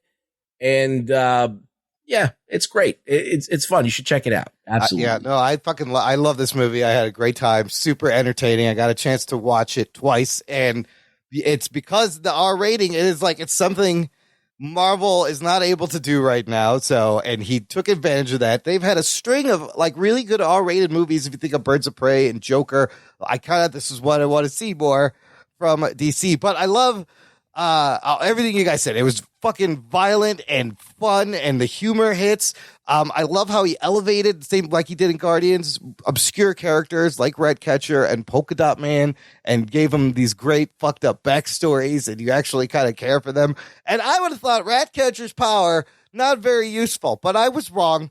No, that power, that's pretty useful if there are a lot of rats everywhere, and that's very handy to have. I was like, I loved how he used everybody's power. Even in the beginning, Ruggs, you said the beach scene, you know they were all going to die, but the deaths were kind of creative and unique. It was so fun to watch. You didn't care that you knew it was coming. I knew Yeah. Pete Davidson as Blackguard was the first one to die. I think I said that on like a show a long time ago. I was like, Pete Davidson's going to die first. And he did, and that was fucking fantastic. But did that really work out for you? This whole thing with Michael Rooker, they opened the movie with him. That is kind of weird. And then he dies, and like you don't feel anything about him at all. And he dies. He's just kind of like this. He's kind of freaked like out and turned and ran. And she's got like even his character. He didn't even have like any impact on me at all. Well, I don't think you're supposed to feel anything. I think it's just to show how expendable a lot of these characters are. Yeah, well, I felt like my time was expendable when I watched it. It should matter, But anyway, that's what I think. Well, I think he's going for the fact, like the first Suicide Squad movie, there's only like one guy that dies, right? And Slipknot dies right away, and it's that Native American character that doesn't even get a title thing. Yeah, on he doesn't screen. get a title card. Slipknot. Whereas this one, like he just establishes right off the bat, a lot of these guys can die. Like they're all going to die. I wanted to like that guy. I wanted to cheer for that guy to be the badass, and then I wanted him to die. Well, but I don't think you're supposed to shoot for that. Because that guy kills a little bird just for no reason right in the beginning. There was a lot of bird movie. deaths. In this movie. that's the thing. Did you notice the bird got revenge though after like his head gets blown? The bird comes back. Then they burn all those birds then they alive. torched the birds in the cage. That made me angry. I was like, they burned the birds in the cage, but then Harley Quinn imagines that there's birds all around her. Oh, that's right. She's Yeah, killing with flowers. It's about there's a lot of theme. Like that's where I kind of disagree with you, Ruggs. Is that there's a lot of like interweaved themes that he puts in there with like freedom and like control, like birds being controlled, and like the rats are controlled, and these people are controlled. But then like the government's controlling everything, and then like it's about like kind of figuring out like where you fit in the midst of everyone trying to control everything. And this squad figures out by the end, like they can kind of control some of their own fate and make some of their own decisions and not be controlled. So I think there is a lot of actually interweaving of like really serious things. Well, the writing is better. The writing is better than most movies. I said that. There is a thematic element that runs through it that does have an element about controlling, and not only that, but like figuring out who you are and what your place is and all that other stuff. Right. And what your role is, and that's all there. That's in every James Gunn movie. That's like something that's not new to James Gunn. And that's family. That's part of his brand, So, right. So I'm like, I mean, like the other one had to do with Guardians of the Galaxy was fatherhood. The other one's about coming together, and family. Well, so they have father these themes in this one. Yeah, also. James Gunn has a lot of father issues from growing up. Clearly, I read interviews with him, and he talks about growing up in Missouri, and I think his father left him, or he was abusive or something. Oh, shit. So that's why, like, I'm watching this, and there's a lot of father-child relationships. Yeah. With Taika Waititi playing Ratcatcher's dad, and that was great. So I loved Ratcatcher's backstory, and I even loved how they showed the flashback on the window of the bus. Really well done. Like, what a great artistic way to do it. And then you see Taika, and then you find out Bloodsport's dad fucking locked him in a box with rats for 24 hours. And so they both had opposite kind of dads. Yeah, there was some really good stuff going on with Ratcatcher and Idris Elba. He was a standout. I actually didn't really. I liked King Shark. He looked awesome. King Shark. I like King Shark. I wasn't crazy about him. Like he wasn't. Monster Nom Nom? I don't know. It just didn't work on. It didn't really work that well on me. I mean, I thought it was cool that Stallone was doing the voice. Yeah, that was great. The shot in the rain where he rips the guy in half is gorgeous. The whole rain sequence is fucking beautiful. Oh my god! Oh, the way they disappear into the rain. Yeah, and they can't see him. And there's a couple of things this movie does that gets huge points for me. I loved the title. How like the blood would turn into the credits, and the fire with the words. The really creative. Oh, that was cool. Yeah. The title transitions. And then Ruggs, we got to talk about the fucking music he used, because James Gunn, we know in Guardians, he picks some great he's all 70s into the themes. music. So in this one, 3 great songs. First of all, opening with Folsom Prison, Johnny Cash with Savant. That was fantastic. I love that. Those Are People Gonna Die. That's a great song and like very relevant. Just a Gigolo, another great song. But then Ruggs, he uses fucking a Pixie song. Yeah, one of the most obscure ones. Hey, and it's one of my favorite Pixie songs. And in the rain scene, and when it came on, I was like, oh shit. He used a Pixie song. It's such a great song. I love that scene. I love that pick. So I fell in love with this movie for a lot of reasons. There's another big reason I will reveal later, but the Pixies is one of them. Is there because there's a brown person in this movie? You're close. Oh, shit. You want Racist. No. You want me to just tell you now? Go ahead. Sure. David Dastmalchian plays Polka Dot Man. He has fucking vitiligo. Oh shit. He grew up being bullied and being called guy. spots. And James Gunn didn't know this, but when Dastmalchian was offered this role, he connected to it because the Polka Dot Man has vitiligo. It's fucking awesome. And I was like, oh my God, that's amazing. What an amazing coincidence to happen. You got representation. Yes, finally. I feel seen. You fuckers. thought it was Miss Marvel, but you were wrong. Now it was I just Polka need Dot Man. I need a jacked Packy to play the next Peter Parker, and he has to have vitiligo also. Then my life will be. We'll see Then you will truly love Spider-Man. We'll see what we can do for you. I liked Polka Dot Man was great. I liked all the characters that he had in the main The Team B Suicide Squad. Yeah, the Team B. I liked all of them. I might even go as far as saying that this is probably the most visually stunning comic book film that I've seen in terms of directing and colors. Yeah. And because I was, as Tony knows and Rug Boy, I was sold on James Gunn and definitely the second Guardians with his colors and cinematography. But just that scene again in the rain where they come out and everything's just sort of white and they just appear. And then there's a great shot of Rick Flag in a helicopter where he's lit green in the front but red in the back. Yeah. I mean, there's just a lot of little, just visually gorgeous scenes in this film. The whole third act is in daylight, and like Starro looks cool. He could have done it at night, but it's in bright daylight. You see Starro's everything. attack on the city. I mean, Jesus Christ! He's just smashing shit left and right. My It was love amazing. of Godzilla movies was like roaring in my brain because I'm watching it, and the angles that he's shooting at looks like episodes of Ultraman that I've watched recently. Yeah, I thought it was really well done. That's true. He does shoot it very well. I just watched an interview with James Gunn, and they talked about how he loves Kamen Rider and he loves Ultraman, and he said he loved all kaiju films. And then he went and talked about how he loved 80s and 90s Hong Kong action films, like all the John Woo films and Ringo Lam and those guys. So as I'm watching this movie, I see all of that. Like Harley's Escape is basically a John Woo film. It's very John Wicky also a little bit. Well, John Wick or sort John of came from John Woo. Yes, John Wick kind of came from all that. Yes, he did. He's really not original at all, but yes, we know it's very well documented. Yes, but no, that entire sequence, very, very John Woo, and then the Starro was like very much a kaiju film, and I just love that you see all the influences play out on the screen because sometimes you don't see that at all with some film directors. Let's talk about that Harley sequence because part of me is like, this is weird. Was this whole thing really necessary? But what do you mean? Just her whole little storyline where I love that she fucks the president and then kills him.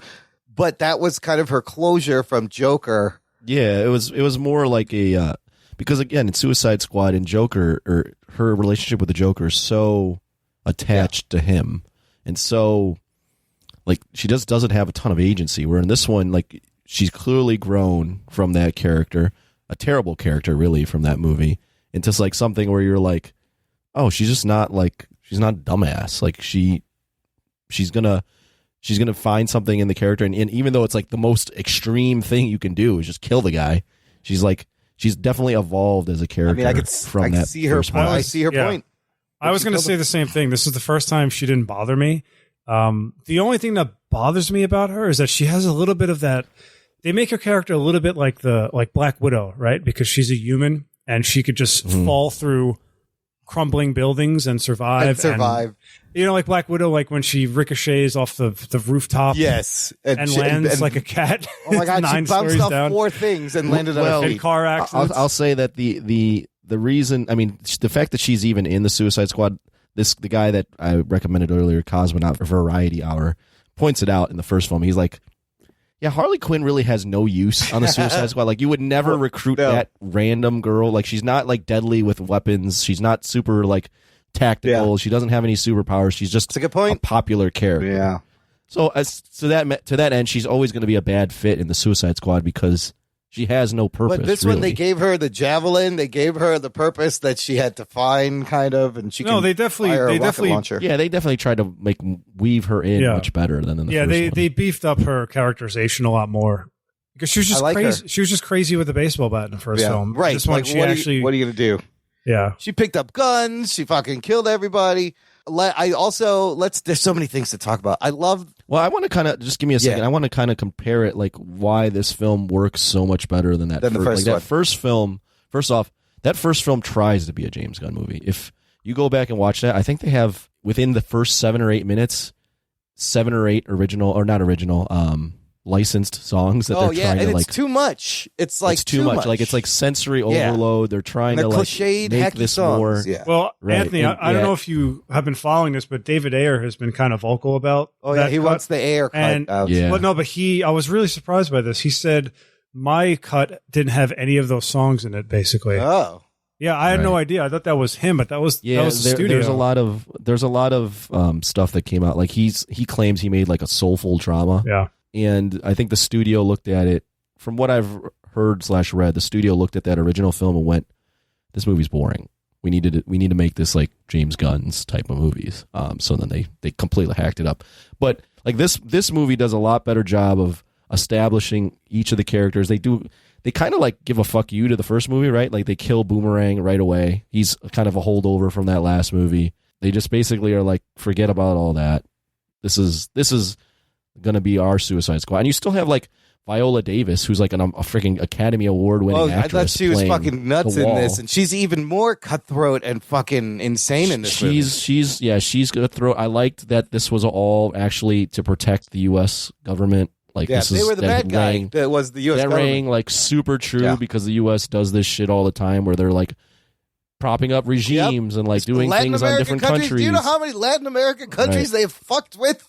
I was actually that all rang very true. I was really taken aback by how political this film got. And in an interview I was reading last night, James Gunn talked about that, and he said there was actually when they're looking at photos of the military government in Corte Maltese, he said he had a picture of that dictator with Reagan that was pretty big, and he said he made it smaller because he thought it was a little too heavy-handed. Oh my god!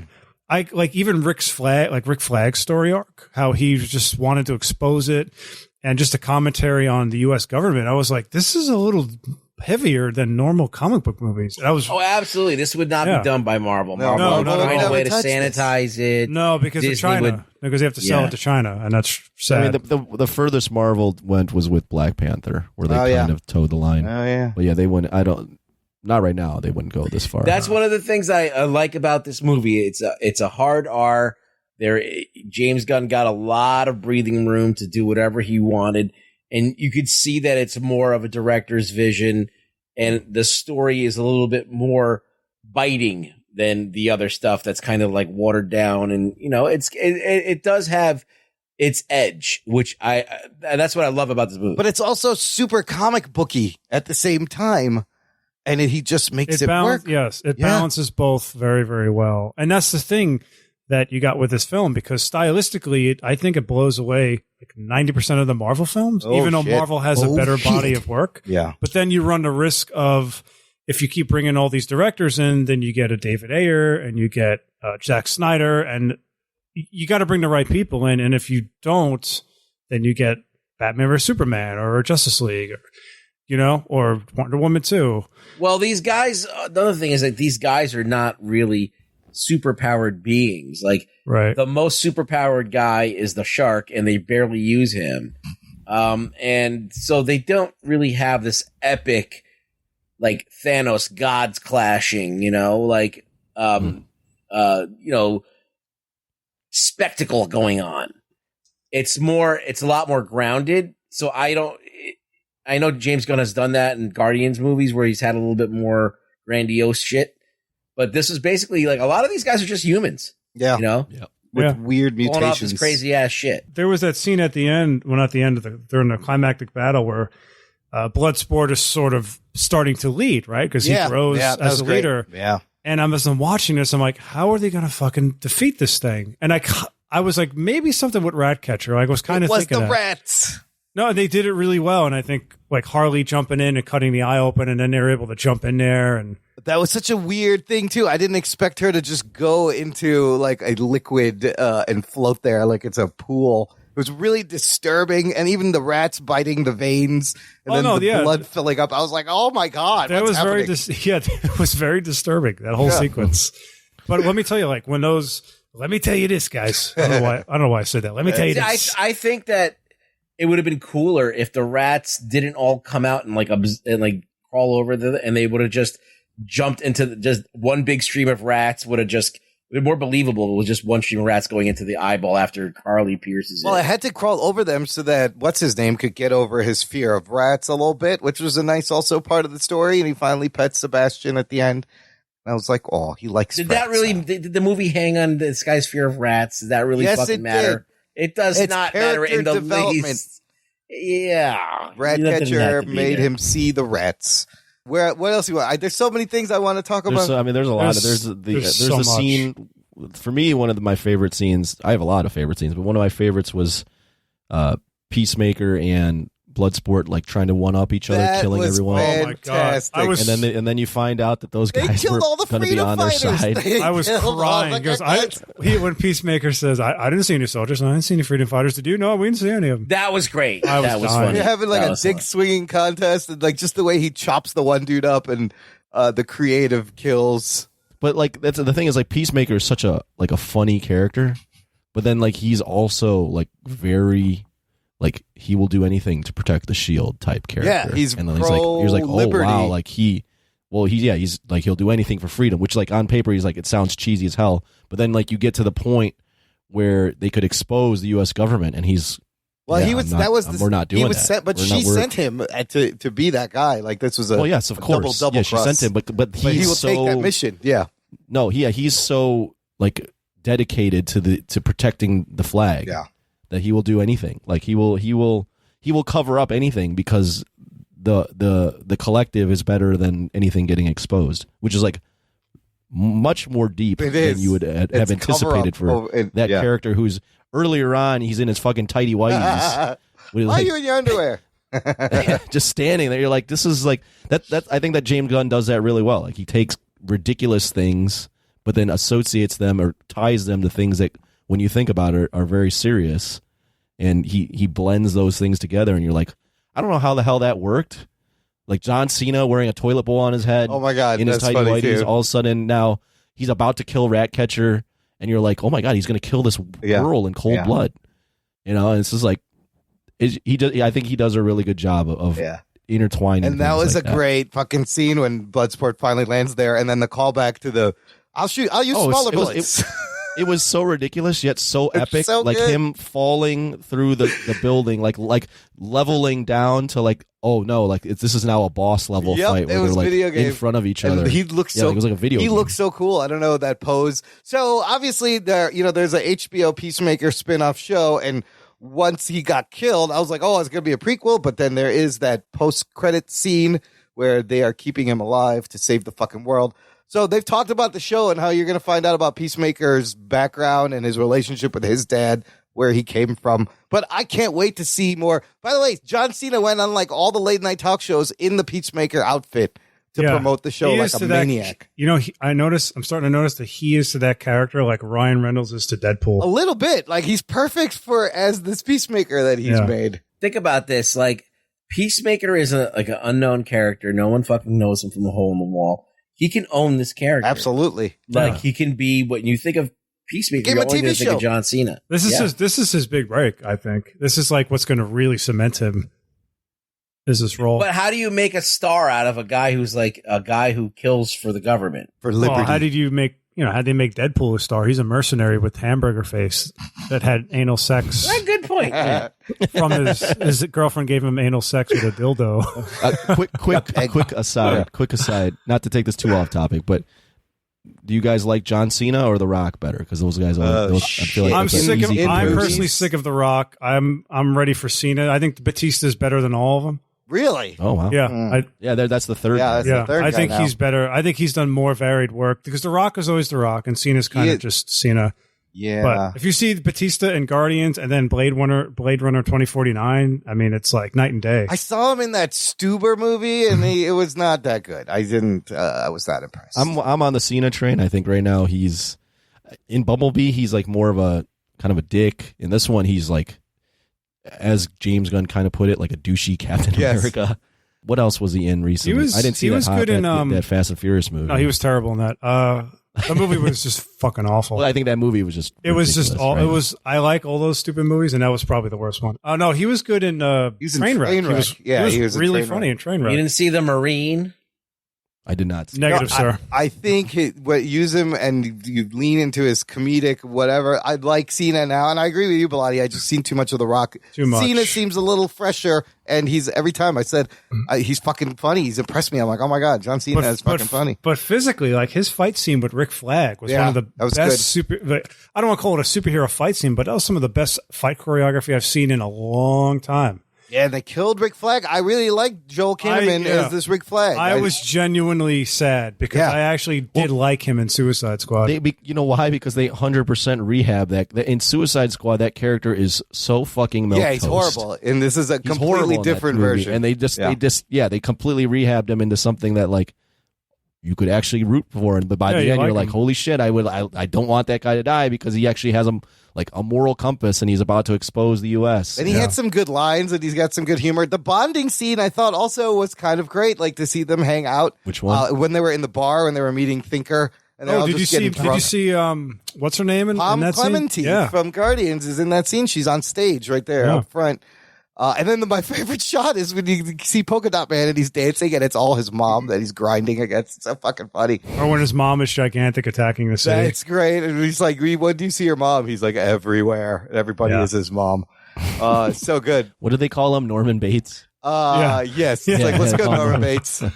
And that guy calls him a fucking pussy in the beginning. That was Sean Gunn also playing Calendar Man. How did we not talk about Weasel? Weasel. I wanted to see more with Weasel, but again, every single time it opened its mouth, I was dying with laughter. He's so creepy. He's not dead, as we see the first credit scene. I was like, Weasel's not dead. He can't be dead. And he gets up, and when he walks away, it's the fucking funniest thing. The funniest walk. But I wanted more from Weasel. He was hilarious. He was great. He did kill 27 children. Yes. He's like, I think he agreed to come with us. I don't know. You know, I have to even give him credit on this. It sounds like I'm loving James Gunn, which I am. But I even felt like, Starro is such a ridiculous looking character. But those scenes where they're like discovering what Starro is, and that it's basically like he's shooting these face huggers at people, and like the people are like still alive but being controlled by Starro, and you see the experiments of the people like on the gurneys, like strapped in with like little fucking Starros on their face. I'm like, this is like very disturbing. Yes. Oh yeah, that's great. Yeah. And I'm like, but you have a fucking pink starfish on your face. Yeah, Like, how with is a he doing cartoony this? eye, and it totally works. But how perfect is someone like Gunn to direct something that fucking out there, right? Like with the way that's his thing. right, like the way all the Starros talk for the giant one through the humans. And how about that last line where they said, "I was happy floating in space looking at stars." I felt so bad for Starro. Oh my God. He really was. He was out there minding his own business, and stupid Americans bring him to Earth and fucking test on him. And first he's like, "Are you going to free me?" He's been torturing me for 30 years. I was like, "Fuck, Starro, Jesus." Let's talk about did you guys have any favorite deaths? I enjoyed a couple. For example, TDK, which we find out is the detachable kid, and you see him use his powers. Made up character, by the way. He's not dead. You don't think he's dead? They were shooting his arms, and he's writhing in the background. But his power is just to be annoying and slap people around with his arms. That was fucking hilarious. It was so weird. And then I thought the Thinker's death was pretty epic because Starro. He gets ripped Yeah, apart. my Starro gets revenge. My favorite was, it's not the one of the big characters dying, but it was in that scene where John Cena and Idris Elba are killing everyone. It's the guy's like, I think in bed sleeping, and John Cena just casually walks by and stabs him. Chop. Oh, that was hilarious. That was so funny. Just like no emotion whatsoever, just Rambo. I just that whole scene, and then the payoff being the fact that these were like rebel soldiers that were on their side. I'm like, remember oh my he flicks God. Bloodsport flicks him off, and Cena like jerks off and throws it at Jerks him. off, yeah, So yeah. good. And then I was really sad when Polka Dot Man died because he was like, "I'm a superhero. I'm a motherfucking super," and then squish. Oh, I was knew like, that. "No." You could tell that he was going to die in that moment. Just the way it was set up, the way the shot was set up. I said, "Oh, he's going to die," and then he Right gets here. slammed. How about that scene when Amanda Waller's going like she's dropping when F-bombs? she loses her shit, it's She loses her fantastic. shit, and they I love knock it. her out with a golf club. She's like, "You dumb motherfuckers! Don't make me do this, you pieces of shit!" It's so good. But isn't that crazy though? Like now that she's like those people are still alive that did that. That's what I didn't understand because the first movie she killed her entire team. She did kill her team. That's true. and Maybe this one she's just softened. sitting in the office looking at them with a Yeah, I didn't get. Dude, that. I was cheering for them. I was like, "Yeah, fucking knock her out. She's crazy." Like you're all gonna die. That's what I was thinking. Like you're all dead. Don't do this shit. Yeah, I was surprised that like she let them all live. That would have been a better post credit scene. It's like they're all at the bar, and then the fucking whole bar explodes, and just Amanda Waller like is in her car. The Just don't fuck with me. that dude John and the blonde girl are going to be in the Peacemaker show, so they can't kill them. John, So they really don't. They really get yeah. no comeuppance.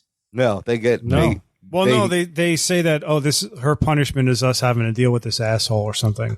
Oh, That's what they Well, say. Idris Elba scare. What's Bloodsport? They have they have the files. yeah, he Yeah, they blackmailed did. them with the video Blackmailed her, of yeah. the thing, which I thought that was pretty Like- clever. Also, it's a good Do way. you know that blonde woman is James Gunn's wife? Oh, No, really? Yeah, I was on his Instagram last night. I was just scrolling through because he posted something. I said, "Let me look at his Jennifer Instagram." Holland is his Jennifer Holland, wife. yeah. And it was a Ah. picture of her on set, and I was like, "Oh, wait a minute, that's his wife." She's cute. I was like, "Who's this Jennifer Holland?" Yeah, I was like, "Who's this girl getting all the screen time?" And Yeah. well, that's his wife. Oh, that explains it. Yeah, explains a lot. What else? There's some great lines. So at the end, we are left with who survived: Bloodsport, Ratcatcher, Harley Quinn, and King Shark. That's all that's left. all we got. Everybody else is dead, including Rick Flag, which is crazy. But that's like a typical. I haven't read a ton of Suicide Squad. I read more Secret Six, but that was the vibe that you Yeah, always got yeah. in these comics. Is like a lot of them are expendable. People die. A lot of I enjoy like the backstabbing, the betrayal, the revealing of things that you didn't, secrets that were being covered up. Like this isn't the comic in and of itself isn't a straightforward like team saves the world type thing. It's a lot of like weaving through different things and stuff. So I felt like this movie captured a lot. It kind of Yeah. reminded me of the Secret Six too, a little bit. It had, Yeah, Secret Six is very Suicide Squad. so good. I was thinking about that. I was like, "Oh, Secret Six would be a great movie." I do want to see Batista as Bane in this team, directed by James Gunn. Oh, that would be That'd be cool. interesting. Yeah, I like that. Bane is a fucking in Secret Six. He's a awesome. Yeah, he's character. He really talks in good. He talks in Yeah. first person or something. He talks in first person. Well, he talks, but then he develops a love similar to Bloodsport, Yeah. like a love for this Yeah, like girl, a father and relationship, he's like a Yeah, father yeah. relationship, and he's like this girl's father throughout the whole thing. That's a great book. Oh, how about fucking Milton the driver, which was like a random weird gag, was so fucking funny when Harley Quinn goes, "There was somebody named Milton with us this whole time." I was like, "Get the fuck out of here!" And when he shows up at Jotunheim, I was like, "Why the fuck is Milton there with you?" What is he doing? He's there for that joke. That's I know, why he's and there. I'm glad that they paid the joke off because I was like, "What the fuck is Milton doing storming the fucking tower?" I really enjoyed was so that Milton good. That was was there. she goes, "Oh, Milton," And then she calls Bloodsport Milton. She calls and Bloodsport she's Milton. like, "No problem, Milton." Well, even Bloodsport's like, didn't he say something along like Milton? Like Milton was here. What was he He's doing? like, "My here? name's definitely not Milton." But I like that they were So making funny. fun of what the audience was noticing. Yeah, we're like, "Why is that guy there?" I mean, the beach full of dicks lines was really funny too. Why would somebody have a beach full of dicks? King Shark going fake mustache, trying to get that was funny. What about when they're trying to rescue Harley and she gets out and she just sees fucking Bloodsport running across the Like, hey, street? what are you guys doing? He just has While his they're helmet doing- and a wife beater on. I love that how they set it up. It's like they're it's like this important mission, and then she's just like, "Hey, how's it going?" And he's what are you climbing guys up the doing? wall. He's like, Really what are you slowly. doing? She's like, "Oh, you want me to go back in? I'd love to be like something like I I love love to be that she rescued, was you guys." touched. That she's He goes- like, "Oh, you're gonna Rick save me." Flag's like, yeah, we had a good plan too. That was in the trailer though, so Yeah, that was it's in like the trailer. That was in the it would trailer. have been That more was. fun to see that for the first time on screen. I like that Weasel couldn't swim. That was a funny joke. Anybody find out if Weasel could swim? I love when the guy goes, "Your name is letters," and all names are letters. Dickhead, Kubrick says. That's fucking funny. Have you guys been reading the headlines about this box office though? Yeah, I think we talked about it earlier. Well, I was going to say it's a shame. This is a critically, greatly reviewed movie. It's a lot of fun. It is a shame that if this thing underperforms, they may not make movies like this anymore because it's not making any money. I know it's kind of annoying that I keep seeing how it's bombing, but it's like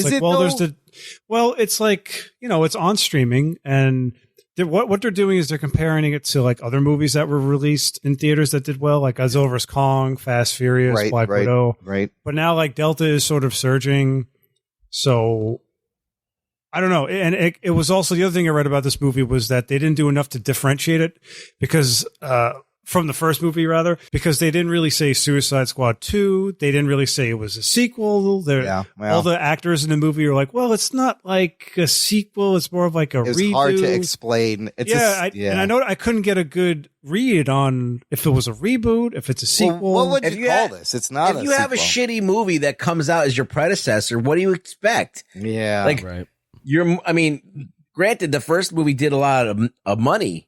It had big numbers. Also, it had Will Smith, right? And Margot Robbie was kind of a big name, not really, but it had a Will Smith. This movie, are any of these people like huge box office draws? And are the characters? Nobody knows the fucking characters except for Harley. This movie was more about the director than the actors. Yes. And they pushed that in the promotion. They were like, from the director of Guardians of the Galaxy, come see this. But let me ask you guys this. So this movie comes out, and I don't want to say it course corrects, but it just sort of does the property correct. Yeah. And now it's not doing well for whatever reason, a myriad of reasons. And again, because of the movie that came before, it was garbage. So everyone's like, fuck that movie. The first one sucked. There was a lot of drama, whatever. If they came out and made a really good Superman film where he's smiling and he's Superman and if it doesn't do well, at that point, is the brand just... Is it done? Is it just beyond repair at this point? Like DC as a whole. Well, that's interesting you say that because what Rob Liefeld had tweeted something and is going everywhere, and he said basically the DC brand is damaged and can never catch up to Marvel. Right. Unfortunately, and I don't know. I kind of agree with it, but I think the problem with DC, I think they made a good film here. They didn't make a good film with Wonder Woman. I was going to say they were on a decent streak, but they're not. No, they had Wonder Woman 1984. That was bad. That was a bad film. Floppy Jock. The thing is DC is just not very reliable. Committed. Yeah, reliable. I was going to say committed to things. Like they're never like they might look at this film and it did really well, but obviously the numbers aren't great, and they might not even factor in the time that we're in.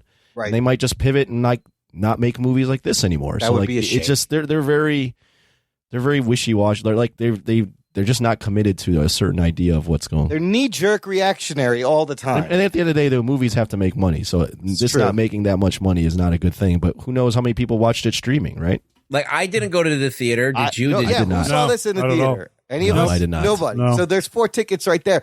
They said as far as streaming, it's number 2 behind Mortal Kombat on their platform, HBO Max. Well, that's good. Yeah, so it is doing good on the HBO Max. So then maybe this is a success for them, right? Like they're still trying to beef up HBO Max, and if it's got a ton of views, I just want to see. Like, here's what I want to see. I just want to see superhero movies and TV shows similar to what we kind of saw with Loki towards the end. Yeah, where you're just trying things and you're doing new things and you're going for it. And I respect, when like James Gunn obviously has a knack for doing this, but I respect that the genre continues to evolve, not only with like indie creators, but I want to see Marvel and DC trying to evolve the genre because they're the leaders, and and you can stick to kind of your, no pun intended, guns and do the normal superhero stuff. But I like seeing new things, and I think a movie like this is just different than what you would normally get from one of the big two. Yeah. I have to say, I never thought I'd like a DC film more than like the last 4 Marvel things I just watched. Whoa, shit. Whoa. Oh, yeah. I like this much more than the 3 shows and Black Widow. Well, I would agree. I like this more than Black Widow. I think some of the shows, I think this is the thing that's come out, but I do think WandaVision and Loki are pushing the envelope in terms of like different things that Marvel's doing. Yeah, using that medium. No, they are. It just still feels a little bland compared to stuff. Like when you see it done like this, you can go, oh, okay, that's how you can do it and have a lot of depth and Marvel teeth, is right? never going to have the R-rated teeth, though. I think Deadpool might be an R-rated film. It doesn't. I mean, think about all a lot of the character building scenes in this movie, like Ratcatcher talking on the bus. I mean, that was a PG-13 sequence. Her father, Idris Elba, talking about his father. You don't need to be hard R. You don't need to be dropping F-bombs to talk about your past. I just think Marvel, they're doing the right things. They're getting diverse. They're building out their brand, getting more inclusive. But you got to go beyond that. You can't just go, hey, we put an Asian guy in the lead. Look at us. Yeah. But what do you do after that? Because you know that movie is not going to be anything critical of the CCP in China. You know, it's not going to say anything about the Chinese government. Yeah, a good point. You know, and same thing with Eternals and Black Widow could have been a scathing attack on the Russian government, but it just was kind of like, oh, they're not doing that. No, they're not exactly. But this movie was just like, this movie is so violent. One of this dude's credit is listed as Sliced Dome Soldado. Oh, that's his name in the movie. That's the guy who got his head sliced in the beginning. And it's one of those things where, okay, so where a lot of this stuff comes from is like books and comic books and scripts, and all of these things are written without any of that corporate bullshit involved, right? And so they have some kind of teeth. They has an edge to it. It has the vision in it. You know, when you do a Marvel movie, obviously all that stuff gets ironed out. This had a lot more edge to it than a lot of things that we've seen, and I like that. So I'm really happy about that. And I think that Marvel is never going to do that. That's just not how they roll. Yeah. So we should not even think about Marvel doing it. They're not going to. Well, and to that point, I think, Marvel's probably not going to do that. The most you're going to see is what they did with like Black Panther, I think. But we'll see. But I think I'm not necessarily saying you need to have a commentary on things and like to always be topical of politics. Like we talked about it on the show, but I truly enjoyed that Loki ended with just basically a 30-minute conversation. Right. Like, right. That's the type of stuff that, even in WandaVision, we were like, they didn't need to have a CGI battle there. Like, I like to see just different things in both Marvel and DC, and I think we are getting some of that stuff now. I can agree with you on Loki. I do agree with Rugboy about the performance of He Who Remains. A little too over the top. He's trying to do Willy Wonka. He was trying to do Willy Wonka. I felt like I was watching Tom Cruise pretending to act. It was just I wasn't buying it. I'm like, this is the next big bad. I mean, I know it's hard to top Josh Brolin. It's not him. It's a variant of him who's going to act differently. I got that. I definitely got that. But at the time I'm watching it, I didn't really know that until the scene plays out more and more, and I was just like, okay, all right. Who's this goofy but guy? I did like that it ended on a conversation. I don't think it had to end on a battle. It's like he could have been an old man, like an old man that was weak and whatever, and that seemed like very brilliant and just very befuddled. That's the character from the comic book, is He Who Remains. But you got to make him Kang. We got this kind of like zany, like whimsical kind of dude, and like it was just like, all right, like why that direction? That's like I would expect to see somebody who maybe seems a little bit insane, but not to the point where it seems like it's a joke. Well, he's basically by himself, right? And that he's been by himself. If they played him if they played him like Tom Hanks in Castaway when he's on that island, I probably would have bought that a lot more. Just like distant emotionally, like Wilson.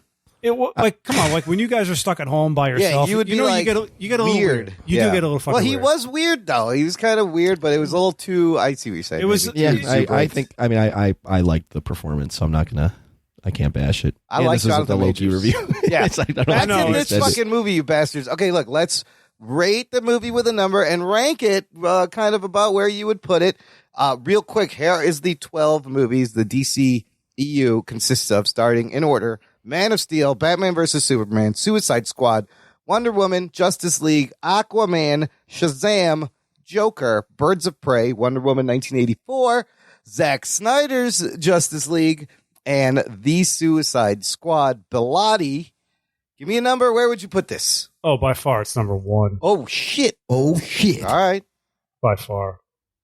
Followed by Wonder Woman, Aquaman, and Shazam. What's your top 5? That was what I was going to ask. Okay. Yeah, and then the rest are just, and the Man of Steel, and then the rest. any Birds of Prey is definitely last. That's for sure. Really? Yeah, Damn. I couldn't Harsh. finish that movie. I sat through 4 hours of the Zack Snyder Justice League, and it was like engaged, and Birds of Prey I shut halfway off. I couldn't do it. Yeah, I don't know why. I was not tuned into that movie. Couldn't do it. Did you count? Sorry, I wasn't paying attention as usual. Is Joker considered DCEU? I'm counting it because it's count it? yeah, and that's just, it was too much like the King of Comedy and Taxi Driver. well, it was very Scorsese derivative, yes. Yeah, a little derivative. But look at this group of movies. Like they're able to give us like a Joker and the Suicide Squad, and then like a fun Shazam movie. It's kind of crazy. Shazam was good. Yeah, Shazam was very entertaining. Okay, what number? Give the movie a number. Oh, like a rating, like Out of 10. Yeah.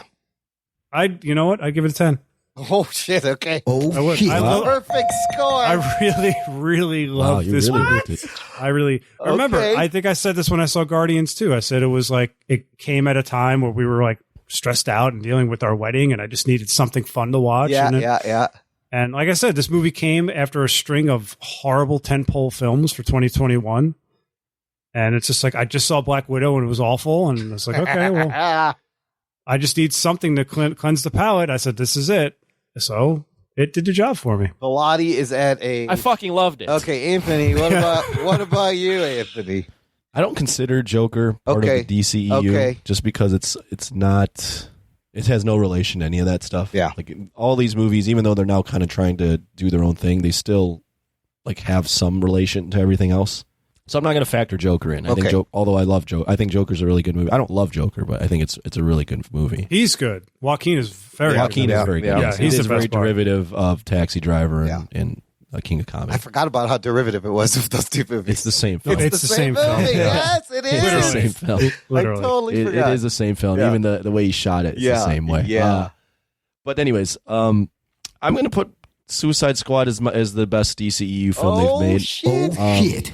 It's I think it was a little bit of a debate for me with that and Shazam. I think Shazam, the way I felt after Shazam with when all the little kids turn into the Shazam family, I think is like an all-time great scene. And it's like so charming. And that film is very it's like 80s-esque with like the kids swearing and like Yeah. just like and It's like a foster John family Hughes and like movie, a lot of like kind of. really Yeah, like yeah. the kind of like sad things thrown in there. I just think Suicide Squad is just a little bit better. It's even crazy. It's like just a crazy film that kind of works. So yeah, I have it number 1. Do you want my top 5? Just I have do top 5. Letterboxd. Suicide Squad 1, Shazam 2, Wonder Woman 3, Zack Snyder's Justice League 4, and then I have Aquaman 5. Oh, I like that list. So, and then as far as a rating, not going to give it a 10 like Bellotti, but I'm going to go 8.5. Okay. I think this is a very good film. The only reason I deduct some points is there isn't really like Waller's, I guess, kind of like there isn't really like an antagonist that you can really rally against. It kind of the antagonists kind of pop up and disappear and pop up. Like at one point it's Waller, at one point it's Peacemaker, at one point it's the Hispanic guy from Corto Maltese, right, and then it's yeah. Starro, and it's there's not really a villain you can And the rally movie against. is all full of villains also. So Well, I think that kind of goes back to the comic that you're talking about, where it's just like constant double crosses and right. it kind of Which goes is back fine. and forth. It's Yeah, different. It's just different. Yeah. Yeah, it's definitely different. And it's kind of like refreshing almost in a way. Yeah, and that's part of the reason why I like it. But Yeah. also, like, I always enjoy like a good villain, and we haven't gotten one in now 2 Suicide Squad films. So yeah, it's a Yeah. good point. I mean, Nice but to see. Starro is a lot better than stupid Enchantress. If you could talk about the third act fucking bullshit. Enchantress, yeah, that's a really bad Oh, one. that was bad. Okay, I like that list. Ruggs, what do you got? I'm going to tie 4 movies for the best. What the fuck? DC movie. 4? That's not a tie.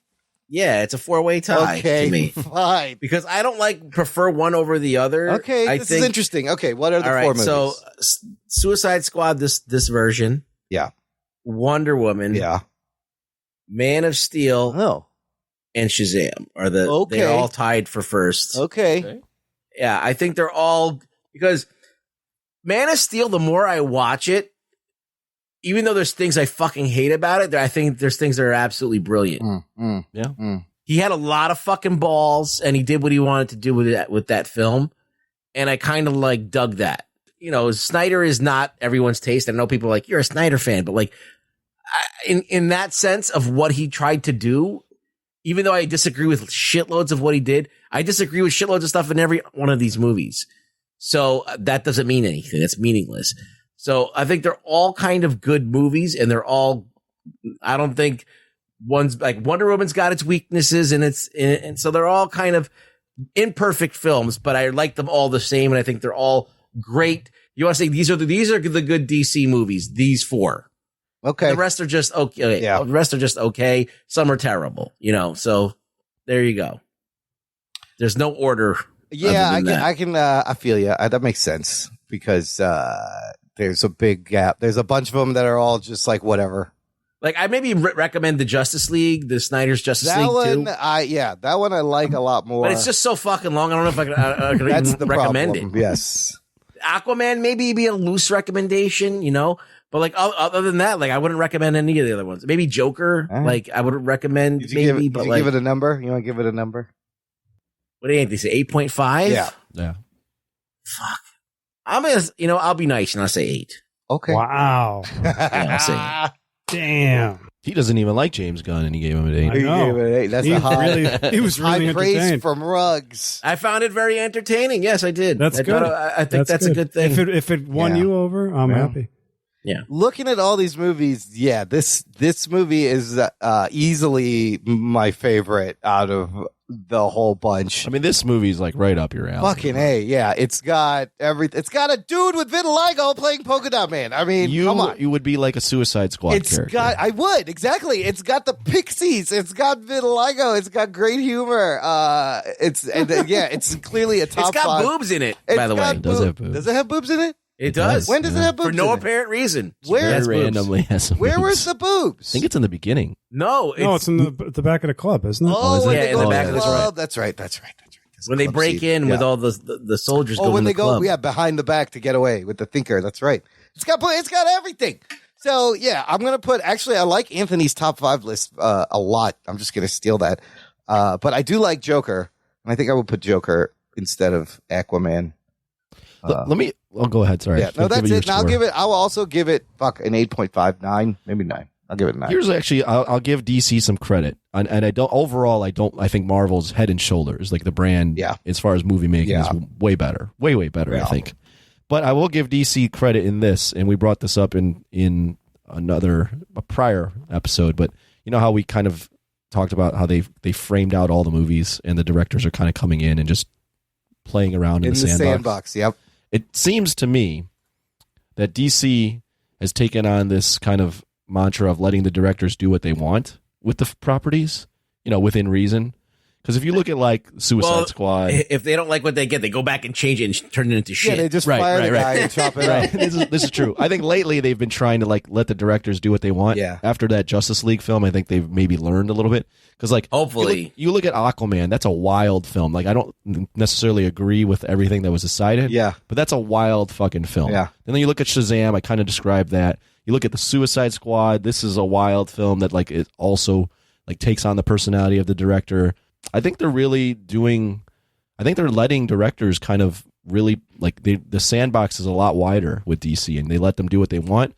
Granted, if they fuck up, they won't ever come back again, or they'll fuck up their film.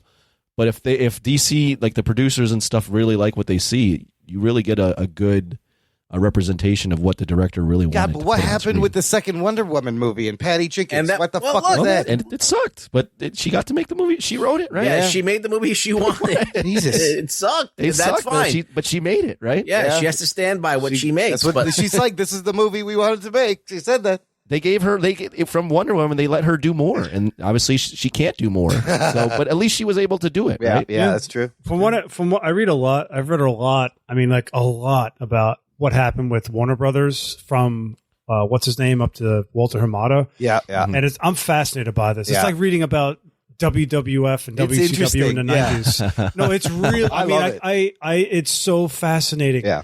The way that first Justice League was coming together, and I've read interviews with the producers of a lot of those films. And since day one, it sounds like Warner Brothers in general was always known as a director's studio. That's why Chris Nolan works with them, Martin Scorsese. If you look at the list of directors that come through Warner Brothers, I mean, these are all like auteur directors. I'm mispronouncing that horribly. But so with the DC films, they sort of let the directors do what they want. And that's how they were trying to stand out from Marvel. And they sort of grounded it in like the real world. But where James Gunn went correct with it, where he did it right, a lot of those other directors did it wrong. I mean, I like Man of Steel because the military and the government don't really trust Superman, but where they fucked up was the character of Superman in general. Yeah. You know, you could have a world that distrusts him, and that's great. I like that angle a lot. And Batman vs. Superman had a lot of really, really good things in it, like really good ideas, you know, and the mistrust and the fear and the paranoia. And it's just, Superman was so poorly written. And you could tell Snyder just wanted to make a Batman film. And that's just where they go wrong, is with the characters. But the directors, they are making good work. I mean, Wonder Woman 84 did have some really cool scenes in it, even though the action scenes were dog shit. But, you know, all these movies look really good. It's just, are they doing the character justice? And that's where Marvel does it better. You know? Right. You could flip open a Marvel comic from the 1960s or the 70s, I'd say like up to the 90s. And whatever you read in that book is going to be what you see on the screen. Because I know that because I did that last year in my mom's house, going through my old comic books. And I've read a Captain America, and I'm like, this is Chris Evans and Steve Rogers. Like, this is what was on the screen. That's up until you do MCU Spider-Man. Then it's nothing. Then it's completely different. But I always say that's because they made 5 other Spider-Man films, and they kind of shot themselves in the foot with that one. But I agree that they should just make the pure Spider-Man, right? Because that's Marvel. When you have Superman is DC's flagship character, and they fucking screwed that up, and Marvel's flagship character is Spider-Man, and they fucked that up. So I think they're par for the course on that. They're even. But yeah, in every other aspect, I think that you're right on the money, John. So is DC damaged beyond course correction? Should they even try to keep up with Marvel? I would love to see more James Gunn do more DC movies. You know, he's going back and forth, and it's crazy that he got fired, hired here, rehired over there. I don't think they're not done in terms of course correction because they have HBO Max and they're going to need content. They will need TV shows. So they're going to continue to pump this stuff out. I mean, they've got 4 projects. They've got Peacemaker as a TV show, but then they've got then they got Black Adam's going to be made. The Flash seems like it's going to be made. Aquaman sequel is going to be made. The Shazam sequel is going to be made. The Batman's going to be made. I don't get that. And then there's Batman spin-off shows. What don't you get about the Batman? Come on, you love the Apes movies, Bellotti. Yes, Matt Reeves. If Caesar was in it, I'd fucking be excited for it. But Caesar is Batman. He's Alfred in this movie. Oh yeah, that's right. He plays Alfred. Yeah. No, I'm going to watch it because I love everyone involved in the movie, but I'm just like, another Batman? Jesus Christ. Yeah. I don't know. I love Batman. But have any of you guys been reading about the Flash movie? There's rumors, not to cut you off, but hey, that's what you do to us. Go ahead. There's a lot of heavy rumors that they might pull a Days of Future Past and retcon the entire DC EU. Oh, shit. Well, yeah. I mean, that's not even rumor. That's like, they're doing Flashpoint. Yeah. And that's basically, they can retcon anything at that point. Well, there's also set photos of not only Keaton's Batman, but Ben Affleck. Yeah, Batfleck is there. He's in it. Yeah, he's in it. Yeah. Batfleck's back. Batfleck is back. And he's got a new bike and everything. But yeah, it's the multiverse. They have a multiverse, and it's kind of funny because Marvel's doing the same thing.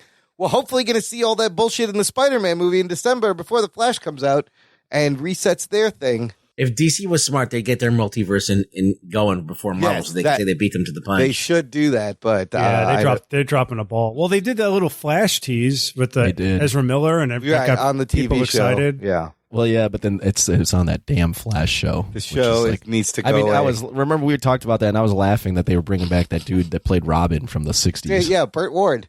Old chubby Burt Ward was in that crossover for like 2 seconds, walking a dog. Great. That was a crossover. That was one of the worst things you made me want to watch, that goddamn crossover. And I liked those crossovers. I know, the Crisis. They're not doing one this year, obviously, and all the shows should probably be canceled by now. Those shows, yeah. Superman Lois is very good, though.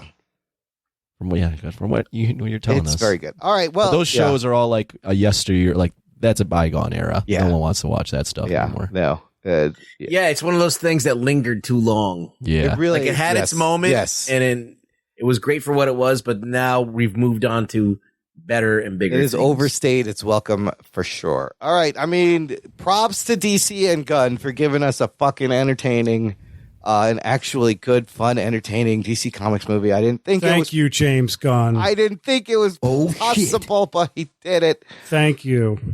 Have him make more. Let's do some news from the nation. It's time for news from the nation. It's time for news from the nation.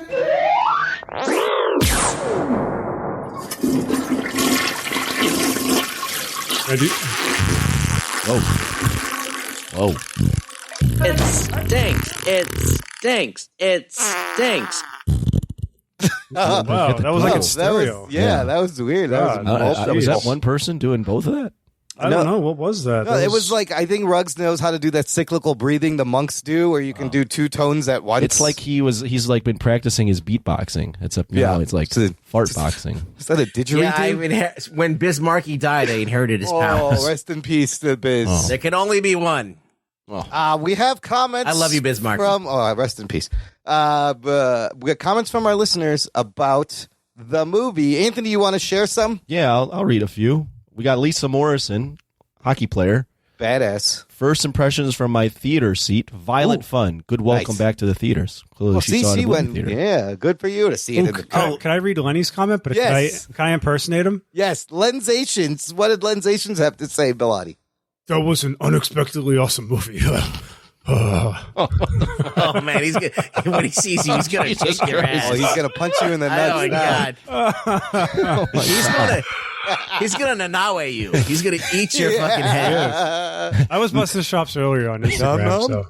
You're gonna be numb. Blake Braden. When did Harley Quinn become John Wick? Hey, I liked it. What? She had two guns, two machine guns, and flowers. Just fucking killing everyone. Borukas from Latvia. No, where's he from? Lithuania or Latvia? Tell us, Rokas. I forget.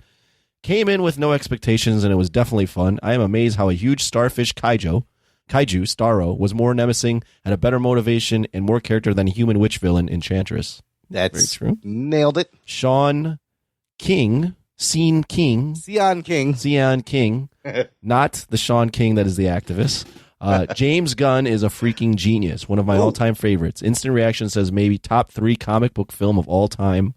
Gotta watch a few more times to confirm. Okay, is it in the conversation of top 5 comic book movies of all time? Top 5? If we're throwing all the comic book movies that are out there, like all of them, all of the Nolan movies and everything else, no. Not even top 5. Not even okay. No, I don't think so. There's a lot of good ones out there. But it's good. It's very good. It is very good. Richard Martinez, or as he goes by Rick, I had to watch a second time. First time I felt some of the scenes dragged a bit. Starro kicked ass, agree. but I'm very upset Colonel Flag and Captain Boomer were killed off. I'm just going to read all of them, Imran, so fuck you. Okay, go ahead. Jimmy McPike. I heard his story, and he's very smart. Yes, do not question his knowledge on English history. He knows his shit. Spoiler alert, but the Suicide Squad, not to be confused with Suicide Squad, was actually really good. At their current output, we can expect another really good movie from DC around 2032. Oh shit! Also, sick burn. It's unsettling how easily John Cena goes from comedic relief to unsettling monster. Yeah. And they got Waller right, which at least is an improvement from last time. Viola Davis deserves better than tantrum throwing. He said they almost got Waller right. That was the only time he didn't like the tantrum, which I kind of see where you're getting. Viola Davis is an amazing actress, and they need to do more with her. She's so good. She's very good. John Campbell. I'm a detective. Detective John Campbell. Read it like Schwarzenegger. Yes. Man, let me think about this. I can't. Anyone else notice? You do it, John. You want to do it, John? John, do the Schwarzenegger. Anyone else notice that Sean Gunn was That's good. Hold on. Did anyone else notice that Sean Gunn was playing Calendar Man in prison? Yeah, that's so good. You got a little Calendar Man. Calendar Man. Calendar. I'm That's Calendar really good. Man. I didn't know you could do that. He should Neither play did I. Calendar Man. All right. Jose Hibara Oh my God. from Guatemala. Hey, we met him at a Discord. Jose doing is awesome. Say in Dude. a Spanish accent. He does not have an accent, Is by he the way. from He talks Guatemala? normal. Don't he think talks so. normal. No, he's not. He's Where's he not. from? Is it from Chicago? He's probably from Chicago. No, he's like in Oregon or something. I don't know where. Oregon. Yeah, he's Oh out in my Oregon. God. They don't have Normal accents. No one place. pays attention. They don't have accents. I wasn't on the Discord, Jose, so I don't know. Fun, really enjoyable movie. I really like the movie, but I can't see myself watching it again. Oh. For me, there was nothing about it that made me want to rewatch it. Same with the Guardian of the Galaxy movies. My only real complaint about this movie is Harley Quinn. And is anyone else tired of her character yet? She felt really forced in this movie. Her love story plot added absolutely nothing to the film. Okay, see that Wow. that part. This guy's fucking hardcore. I kind of like agreed this on man. the Harley Quinn. I was like, what is all this in the middle with Harley? It's fun. Was it necessary? I don't know. I have to give a shout out, or maybe a not, to Nick Chevalev or whatever his Nick name. Chev, yeah. He we have a chat and he goes, "Man, I can't believe Harley Quinn died." And I respond back, I'm, "Geez, man, I haven't even watched this fucking film." And then I watched the movie. I'm like, this motherfucker trolled the shit out of us. It's awesome. He fucked with you. Good for him. He trolled you. He trolled me. I was really upset. I was like, I know how this movie's gonna end. Fucking Harley Quinn dies. What an asshole. And You know what? I didn't give That's a it to good him. one. I knew what he was doing. Yeah. And I said, I can't pretend I'm mad. So I just went, well, it's called the Suicide Squad. And I was like, motherfucker. I was like cursing. And I was like, I can't let him know he got to me. yeah, But now he knows. That was he knows. controlling. it was a nice troll. Oh, it was good. I feel like the G chat's turning into a little bit of a contentious fucking place to be. Did you see me and Lenny going back and forth today? Oh yes, I did. That's Yeah. pretty I have to funny. catch back, look at that. I was laughing on the ferry, and Janine's like, "What are you laughing at?" I was like, "I can't explain it. It's just." I'm trying to figure out if it's worse arguing with Twitter people that you don't know or people that you actually see in person and that could possibly kill you. Oh, Lenny can definitely kill me. He probably will kill me. So Num num. He's gonna do num num. Bellotti, Nothing like talking about a chat that 7 of us are on that no one else knows I about. don't even know what the fuck you're talking about. No one And else no one- in the world no one knows what we're about talking or Well, cares But you can be in our Discord. Yes, could. sign up for the Patreon. You could be in the See, look, Discord. I rolled that over.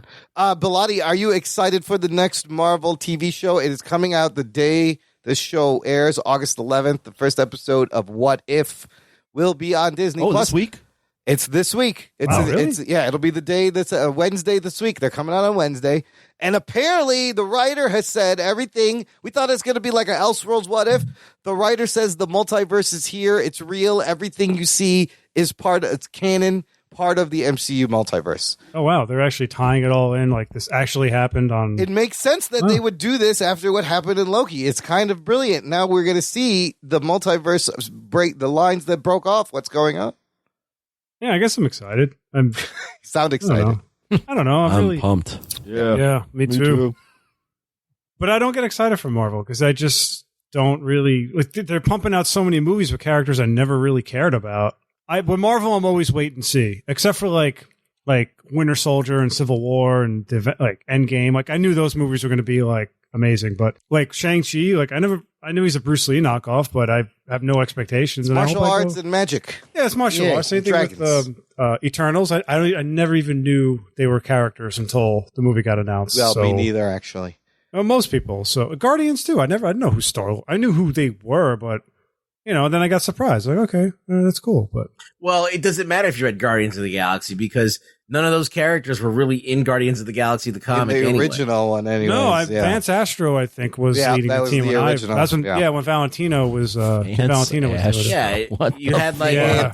I don't know why, because he has I like Captain that you America's fucking shield. remember that. That's all I remember from the original. Because I had the Marvel cards, and I used to look at them all the time as a kid. What the fuck? I don't know. Vance. Vance Vance. We'll be reviewing What If, so you guys watch it. We will talk about it next week. And then also, Tidden Season 3, August 12th, HBO Max begins. We won't be reviewing Yay. that one. I'll be watching that fucking train wreck, though. So maybe I'll do Patreon things. Look out for all that. Bellotti, thank you so much for hanging out. Plug your stuff, Bellotti. What's going on over at robo7.com there? Oh, sure. Well, before Lenny finds me and kills me, He's going to get you. He's gonna like give me a stone cold stunner, and I'm not gonna wake up. He's definitely killing me. You can find me at Instagram at Robo7 ROBOSEVEN and robo7.com, my website. And you can find me on Twitter at Bellotti_John. or Facebook, but Instagram is probably the best place. I like Instagram the most. That's your home. That feels like my home. The other ones are like, I feel kind of dirty when I use the other ones. All right, get them on the gram, listener. Ruggs, where can the listener find you? You can find me on Twitter. You can follow me. You can so enthusiastic. retweet some of my things. You can like things. He gives some of my good tweets. things. He gives really good tweets, by the way. Very good tweet. If I like you, I will retweet all your shit. It's there you true. go. You will. Yeah. Tweet for There you tweet. go. Thanks for listening to the Jock and Nerd podcast. We out, listener. My name is Imran. My name's Anthony. He's the Jock. He's a nerd. We'll peep you next time. It's fucking awesome. Yeah, that's really good. Does anybody else have to pee? I really do. Jock and Nerd.